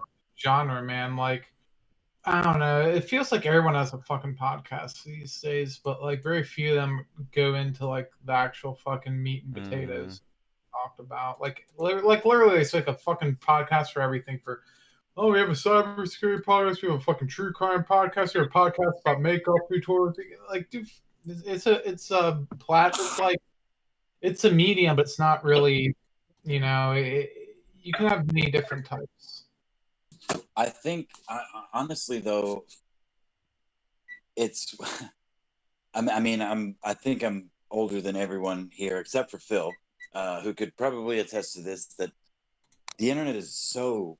I mean, maybe we discussed this earlier in the call, but the internet is so much different than it was when it started. It's oh yeah. And I mean, dude, like it's fucking pussified. Like it's not the same. It's worse in many ways. Well, I forgot I seriously shouldn't be allowed on the internet because I don't remember what the fuck. I do this way too often. Like I forget my point more often than I remember what the fuck I was talking about. The days of the real internet have, like the old internet, the fun internet, have been gone for fucking years. What we're looking at now is like internet like 3.0 or 4.0, where everything's based off these like huge mega corporations websites. You don't just have random fucking, like blogs and stuff and like websites where you can post edgy shit. Everything's now corporatized, everything's monetized. No one gives a fuck about you. It's like, and I I also grew up with Napster and shit too, like before Lars Ulrich lost his goddamn mind and, shut down. And then even after that, there was LimeWire and everything else. But I mean, the internet was the Wild West. That was the point I was trying to make, is that the internet to me is now becoming what I thought it would be a long time ago, when it was a lot more limited by just the sheer technology. I didn't have the ability to just record my voice or record my face. I mean, I did, but it cost a fuck ton of money when I was like 15 years old when I got my first computer, So instead I made, shitty Flash cartoons over weeks. Dude, right? So, but now I think that the people, with so many people having podcasts and so many people having a voice, like, yeah, a lot of people are just screaming into the void. But for a lot of them, me included, I mean, I'm not just screaming into the void because I'm talking to people. That's the other thing. I don't know you guys. I don't know you personally, but we identify on a lot of levels. And we disagree on a lot of things, but we can communicate freely. I'm literally heating up a fucking pot roast and green beans and mashed potatoes in my house while I'm talking to you guys on my phone across the country, while who the fuck knows is listening wherever the fuck they are. That is amazing to me. There's this tweet from Ethan Klein that Leafy retweeted that says, Leafy confesses he went to the protest with an illegally concealed gun, saying he was, quote, looking for someone to give me an excuse to shoot them, unquote. Please. Disturbing. Please, Ethan, please have play you that. heard? Please play that clip, dude, because it's on Drama Report or on Drama. I what's don't his think. name? No, he actually, Leafy's like, yeah, dude, I don't have my concealed carry, but I went to the protest and I had a gun. I'm like, I can't remember exactly. He doesn't say I was looking for someone to provoke me, but he basically says that. Oh But my here's god. the thing. He's probably fucking making all this shit up too. He is. He absolutely is. Look, this is. Of course he is, dude. Yeah. Look, Ethan is taking the bait once again. Ethan acts like this, like, moral authority all the time over jokes. Dude, Leafy's trolling. He's fucking with you. Why would he admit to a crime on fucking on a stream with Keemstar? And then Ethan continues. He goes, Keemstar casually eating wings and laughing along. The craziest part is that Keemstar manually uploaded this to his Story Fire channel. Keemstar replies, subscribe to me and Leafy on Story Fire. Thanks for the plug. Yes. What's Storyfire? That's a new thing. I've never heard that before. Join the Storyfire Rebellion. Watch and create the stories and videos that you want while growing. We need to fucking find a way to upload to that shit now. Yeah, we need to get on this shit. And while growing a massive fan base. Yo, this is lit, so to speak. Figure out a way to multi-upload to all these fucking random ass channels just to increase our subscriber count. Dude, I like the sound of Storyfire. And we were actually thinking, funny enough, like, our brand and a lot of it, when we were creating this channel, one of the logos I initially thought was a fire symbol, kind of like this is, but that's interesting. Yeah, this is, let's see, how long has this been around? It's been around since, it doesn't say, 2017. Yeah, I'm gonna download that right now while I play the Leafy video. This is gonna be fun. Wait a minute. How did you get enough? Yeah, I love that guy, man. I love those old fashioned. They're the fucking last cowboys left. Fucking Leafy, fucking Jim, fucking all these people. Dude, I fucking own guns and shit. You know? I literally went there with a fucking gun in a holster. They're the last sort of vestibules of the fucking old internet. I don't have a concealed weapons permit, but Well, I mean, and Yeah. you say that Jim everyone is, has. Jim is your grandfather. my family has guns. Yeah. He's a granddaddy, and that motherfucker is dying of some sort of lymphoma, which ain't no goddamn joke. Like that shit's for real. Well, I can't remember what. Go ahead. Oh, I was just gonna say. I mean, going back to your earlier point of everyone has a podcast now. I mean, yeah, that's true. But like back when I started podcasting, like no one even knew what a podcast was. That's the crazy thing. Back in my day when we had the podcast, they thought that was a type of seed. Well, no. Back when I started my very first podcast, Seed spreader. people still listen to them on actual like fucking iPods. So Oh yeah, man. Now it's a fucking crowded market. Yeah, I remember when I used to see podcasts on like the old iPod Nano and be like, what the fuck's a podcast? Who listens to those? And then the first time I ever started listening to was actually the Cinnamon Sins podcast, and then I found Joe Rogan and all these other ones, and now it is, like Alex said, it's totally oversaturated market. Like, it's crowded as fuck. Well, that's because it's easy to make. Exactly, and that's the problem. That's like with music. It's like the beauty of it now is it's easy to make, but the problem is that it's easy to make, so everybody has one, and it's like we're oversaturated with this shit. And so I still think it's good overall, but it's like that's one of the downsides of it. Like, let's be real. Like, who actually watches YouTube versus just listening to it? Yeah, I used to straight up watch it, and I still do with certain things like trailers and stuff I want my full attention to, but I will usually put it in picture-in-picture mode and while I'm browsing and doing other shit. like fucking honestly, I mean, I'll fucking open up another window, not even like look at it unless it's like a fucking animation or something, or like a live leak or something like that. But chances are, 90% of the time, it's just me listening to it while like fucking playing RuneScape or something, you know. Yeah. Well, yeah, I mean, I don't know. I think it's the same idea as capitalism on an internet scale, whereas the best rise to the top, the most entertaining rise to, you're like, yeah, it's oversaturated. Everyone has one, everyone can do it, which on the surface is a bad thing for everyone that's just been, you know, doing the things that they do. But I mean, the Joe Rogans of the world, which obviously Joe Rogan's unique, but I think it's just the early stages of this shit, man. Like, old media is dying, and we're watching that along with, you know, perhaps our country.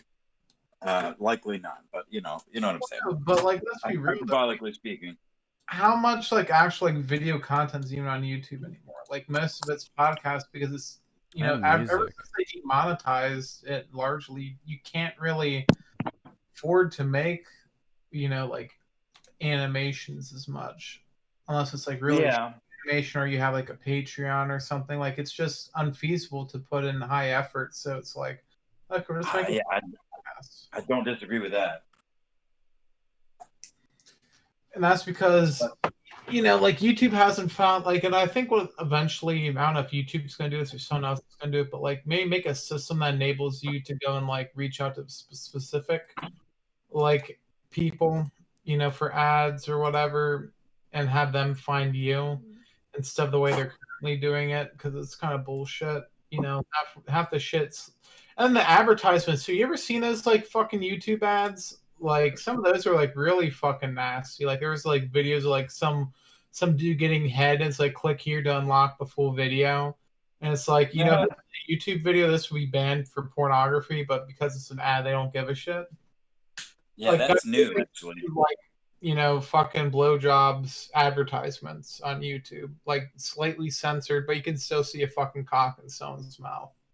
I'm on the, I just signed up for Storyfire and I've downloaded the app and everything. It's basically just Twitter. Like it's a Twitter alt, but with a greater focus on video. Wait, what's this? Storyfire? Yes. How long of videos can you make in there? Let me see. Let's write something. Written video, social post, message. Please submit a video. Oh, you have to unlock that. It says, please submit a video application to unlock video. It's easy on the Storyfire website. Just click the plus, create for video upload, and submit. Oh, I guess you gotta do that. That way, written. Submit that shit. Get that in there. We'll get some fucking traction, man. Let's see how many followers Keemstar has on this platform. He has 60,000 subs? Dude, this thing is blowing. This thing is big. That's the one thing that surprised me. Look, and I've been the biggest. We gotta regulate Twitter. Twitter is, you know, still the shit. Like, you're not gonna compete with it. I am genuinely surprised at how well Parler and now Storyfire are doing. I know. Parler still surprises me, and the crazy thing is, like, people actually interact with me on Parler now. So. Twitter is the weakest of all those platforms. I don't know. I think Facebook's definitely the biggest, but here's the thing, like with Parler, look, they still feel like a beta software. Like, it doesn't feel like it's up to par. And again, it's still a fucking echo chamber of just conservatives. Like, it's so, that's the problem, is like these new alt ones become like echo chambers of like certain like groups or certain interests. Like, one is a conservative echo chamber, another is a, you know, a banned edgelord like echo chamber. That's kind of what this fire thing is now. It's like, yeah, it's frustrating. There's like, because you gotta get the normies on there. If you don't have the normies on there, it's not legit. It's not truly social media. Normies fucking pissed me off. The normies have no reason to be on there if they already have access to all the other ones. Exactly, and that's the problem, and that will always be the inevitable problem. That's why these alternatives are doomed to fail unless Twitter doesn't exist anymore. Yeah, that's and honestly, I don't like because I heard that Twitter is doing pretty bad, like in terms of monetization. Like, I don't Yeah. think it's. I think they're probably gonna be the first to go, if any of them, because like Facebook, because of their way they target ads, they can make a shit ton of money. You know, like all the Twitter ones, and then like fucking LinkedIn, man. That's like that like fucking LinkedIn. Like no one even talks about that. It's owned by Facebook, and that's pretty much the go-to stop for like applying for jobs and shit. In terms of Which like one? so they have, like social network for like resumes and shit like that. Which one does China hold more stock in, Facebook or Twitter? Probably Twitter, I'd think. They'll survive longer. I don't know how much stock they have. I mean, they have, I think, like WeChat and stuff. Like they're probably competitors. Dude, when I type in Storyfire, like, you know how in like Google, like you get those like links and there's like sublinks below it for like a website. Like it'll have like its FAQs, contact. For Storyfire, the first like sublink below it is Leafy. Well, here's the thing too. Like, I don't even fucking use like Google, and like I always use DuckDuckGo. One, it's not fucking Google. Two, it's Pennsylvania based, so gotta support, local companies. But yeah, nah, fuck Google. You know what I noticed about Storyfire? It's trying to combine YouTube and Twitter into one platform. Well, Twitter kind of trying to do that too, because you can upload, or those like Twitter combined with like. It's a little different though. I mean, yes, you can upload videos on Twitter, but like, there's sort of like a separation. Like I said, it's like it has videos with views, and then when you click on the videos, it looks like it brings you to a player page. Yeah, it looks very like YouTube with comments, a description. It's actually an interesting idea. I don't know if this is gonna work, but this is interesting. I just now signed up. Yeah,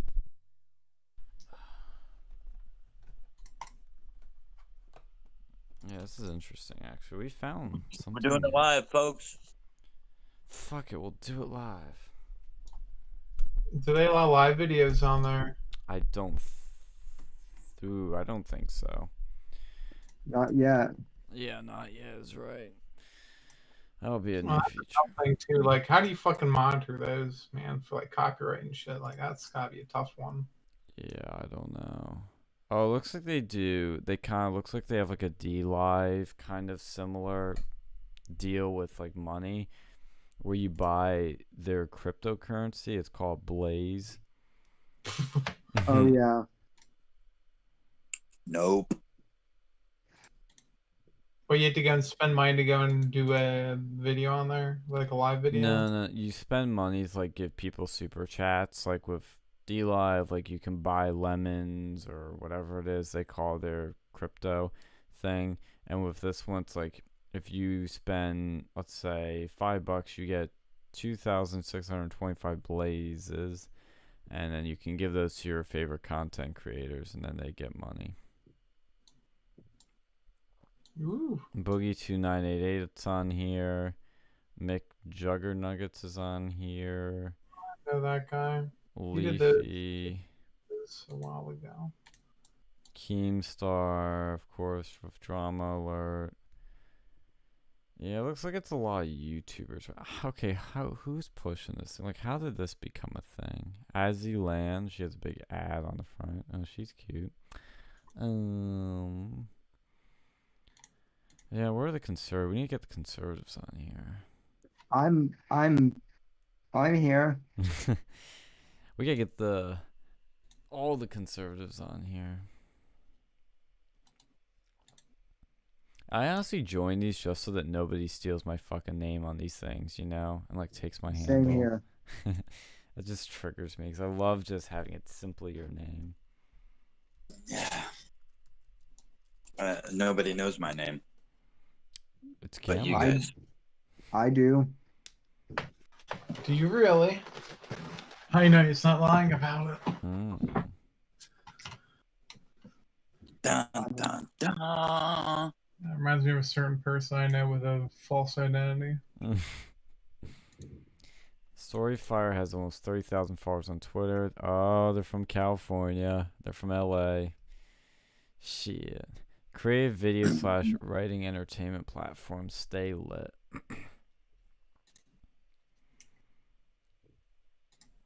No, it's true. Sammy knows my first name. And that's Jeff, by the way. So now you all know it as well. Everybody knows your first name. Docs. Yeah. Well, I mean, that's the first name, so I never really hit it, but it's more fun being called Apex because Apex is a cool word. But I keep thinking of that game like Apex Legends or whatever the fuck that was. Yeah, everyone does, and I was Apex fucking Gambit before that game came out, so I was thinking of the song Apex by Black Dahlia Murder. Because Black Dahlia Murder is my favorite band. No one knows what the fuck that band is. Different types of course not. Genres, things like metal that as on fuck. YouTube. Yeah, Right nobody now, does. I don't blame you. It's his. Hey, I want to give a shout out to my favorite. I don't know if he's internet blood sports or not, but my favorite kind of internet commentary channel besides this channel and my own channel is Hoax Wars on D Live. Hoax Wars sounds like a Wars. Yes. Hoax Wars. No, Hoax Wars is dope. I'm a big fan of Hoax Wars as well. Dude, I was driving today and I saw a fucking like stop sign or something had an InfoWars bumper sticker on it, and I was like, yes. You just stop by this person and get them to help you. Info warriors are everywhere. Info warrior. I love that. That's like the greatest like fucking information warrior. What? I love the concept like an info war and information warrior, I know, because it's like one of those things, like when people like create like names for their followers, like, you'll get like, I don't want to use Groiper, but like, you'll get these Savages. Well, you'll get these ones that are kind of like silly sounding, if you know what I mean, like ones like, I don't want to say like Trekkies, but like it's that sort of thing. Like Star Trek fans are Trekkies. Or, like they'll come up with all these names, and like I like the term Trekkies. I think it's cool, but like some of them will sound like really stupid. But like Info Warriors is like badass. It's like perfect. What were you saying, Alex? Star Trek is stupid. It's fucking space communism. It kind of is, but it was more of. It wasn't really communism. It was more like. This is what I hope the world can be, but we know. I do not hope that the world ends up like that bunch of fucking space commies. I rather like the Star Wars one where it's like this more libertarian aspect. Like no, it was imperialistic. Like guns and shit, just like bam, bam, bam. Imperialistic? Oh, shit. Until like recently, like the older Star Wars, like fuck the new ones. Yeah. Like the old ones, that was cool. Like when they had like fucking conspiracy theories and all that shit. The false flags. Yes. Listen, never see that with fucking Star Trek, do ya? No. Nope. What video? I was gonna say I'll take Obi-Wan, young Obi-Wan, over young Anakin, any day of the week. Take any of them over Captain Cuck. Back your fucking Velocity commercials, you bitch. What was that? Apex. You got cut off there. I'm about to say go back to your Travelocity commercials, you bitch. Was she on this?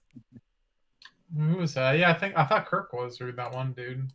Oh, you're thinking of a Shatner, William Shatner. Yeah, like what sort of dude's like name's fucking Shat? Oh God, that sucks. Like I bet he's made fun of school for that. Like don't shut him because he actually shits on the SJWs. He's like semi-based. Yeah, man, but he's in space communism, the animated or the fucking series. I don't know, man. Oh, speaking of libertarians, I'm not gonna lie. I'm not gonna lie. Jean-Luc. I mean, the next generation was even more communistic in nature than the previous seasons. Hold on, time out. Sorry. Well, from I don't from a little bit. But Jean-Luc was still a well, maybe it was just the frame he was in. Maybe I'm just mistaken. But he was still like a pinnacle of misogyny, even though he was like, leader of this communistic regime. Well, the early thing. Star Treks really weren't communist. I mean, the latest Star Trek Picard, though, I've heard is like blatant communism. Yeah. Also, there's this tweet from Emails Chong, who you all talk about some lore. Dude, didn't he like try like blackmail? Who was that? The one dude who like lit his nipples. Andy And, like, Worski? yeah, didn't he like try to go and like black? Yeah, I think he like blackmailed him or something, or try to like hack him. Like he did something really shady with him. Probably. Like that guy's got some history. Oh yeah, well there's this tweet though, like regardless of like him, like I've heard some bad stuff about him, but he says just libertarianism, and then Kathy Young, who I guess is a libertarian, I've heard the name before but I forget, says quick thoughts on Cuties, which I haven't seen.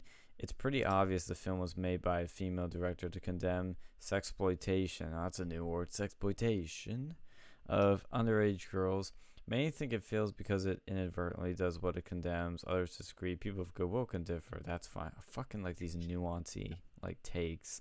Like, oh, some people agree, some disagree. But if you're calling for cues to be censored by government as child porn, spoilers, it's not. Or calling people pro-pedophilia for defending it, please. Not another word from you about cancel culture, free speech, etc. You're just in it for the culture wars.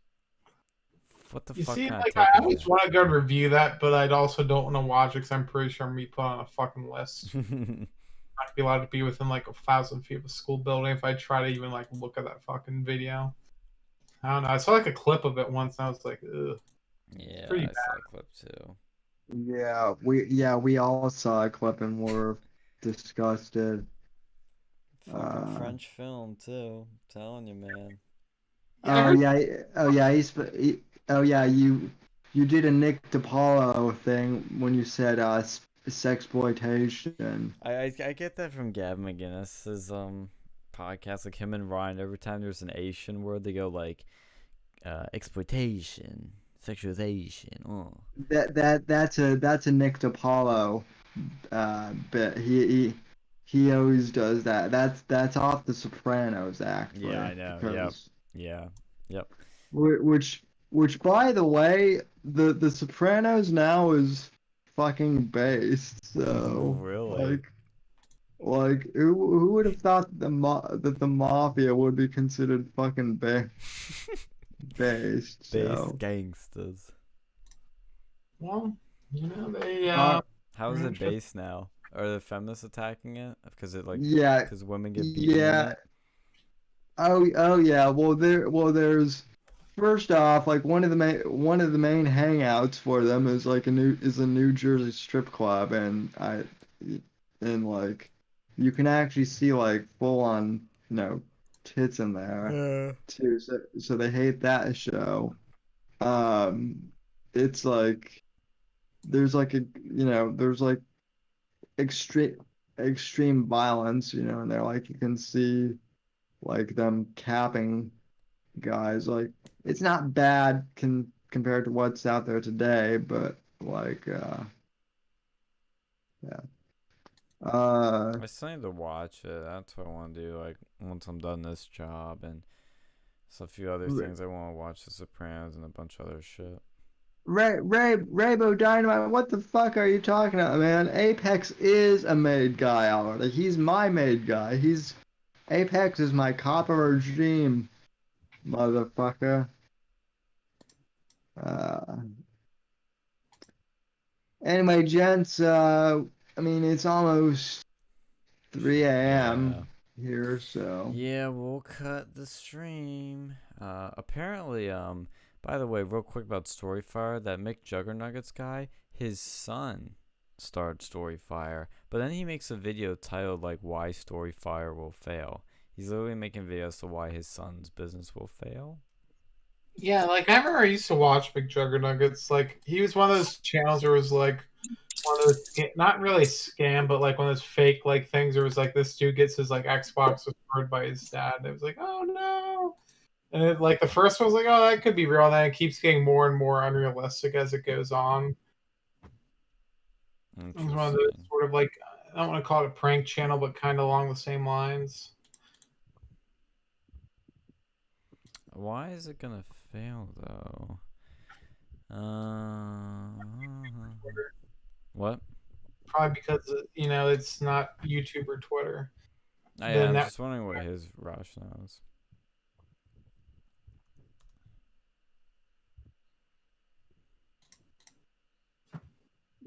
Ray, I know they cut fingers because it was a Sicilian blood oath. So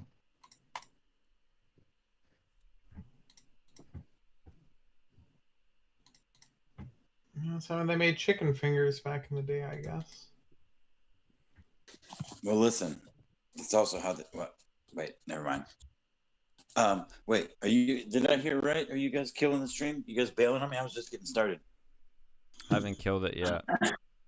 I'm just kidding. I mean, I'm tired too, but my Saturday nights are free to talk shit all night on the internet. What else is new? Talk some shit. What's going on? I don't really know. Oh, you know what? I did want to mention, for those that were interested and familiar with Ethan Ralph, I wanted to ask if you saw the 2020 version of Two Girls, One Cup, and saw Ethan Ralph's self-leaked pornography. I heard about that. Oh my God! Don't watch it because it's horrifying. Like, I know he's not a small guy, so I imagine it's gonna be pretty disturbing. Well, and he's banging an 18-year-old, and he like shoves his thumb in her ass and audibly sniffs it. Yeah. Wait, what is this? It's horrifying, dude. It's truly sex tape drop. Who? Well, he dropped. Yes, and he sent this to his 18-year-old's ex-boyfriend while he was live streaming evidence of Ethan Ralph's current girlfriend scamming him for money. Wait, I'm so confused. There's like 50 different like fucking overs happening. Like, wait, so there's a sex tape of Ethan Ralph and who? Did Gamma die again? Alex, are you there? Hello? Is anyone there? Can anyone hear me?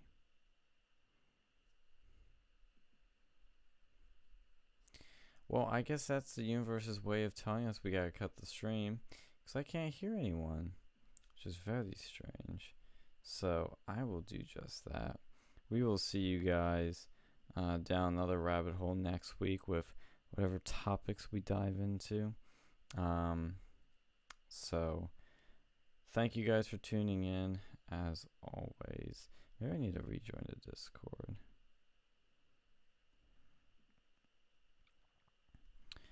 Maybe Discord is just messing up tonight. I guess Discord heard a bad word and kicked us out.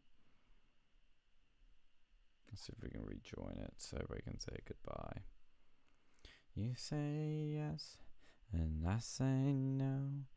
You say go, go, go. You say yeah, I say hello. You say goodbye. Hello, hello. I know I wanna say goodbye. I say hello. Yeah, Discord is now totally frozen. So I will have to do the goodbyes tonight. Goodbye, everyone. Have a nice night. And as always, wash your fucking hands.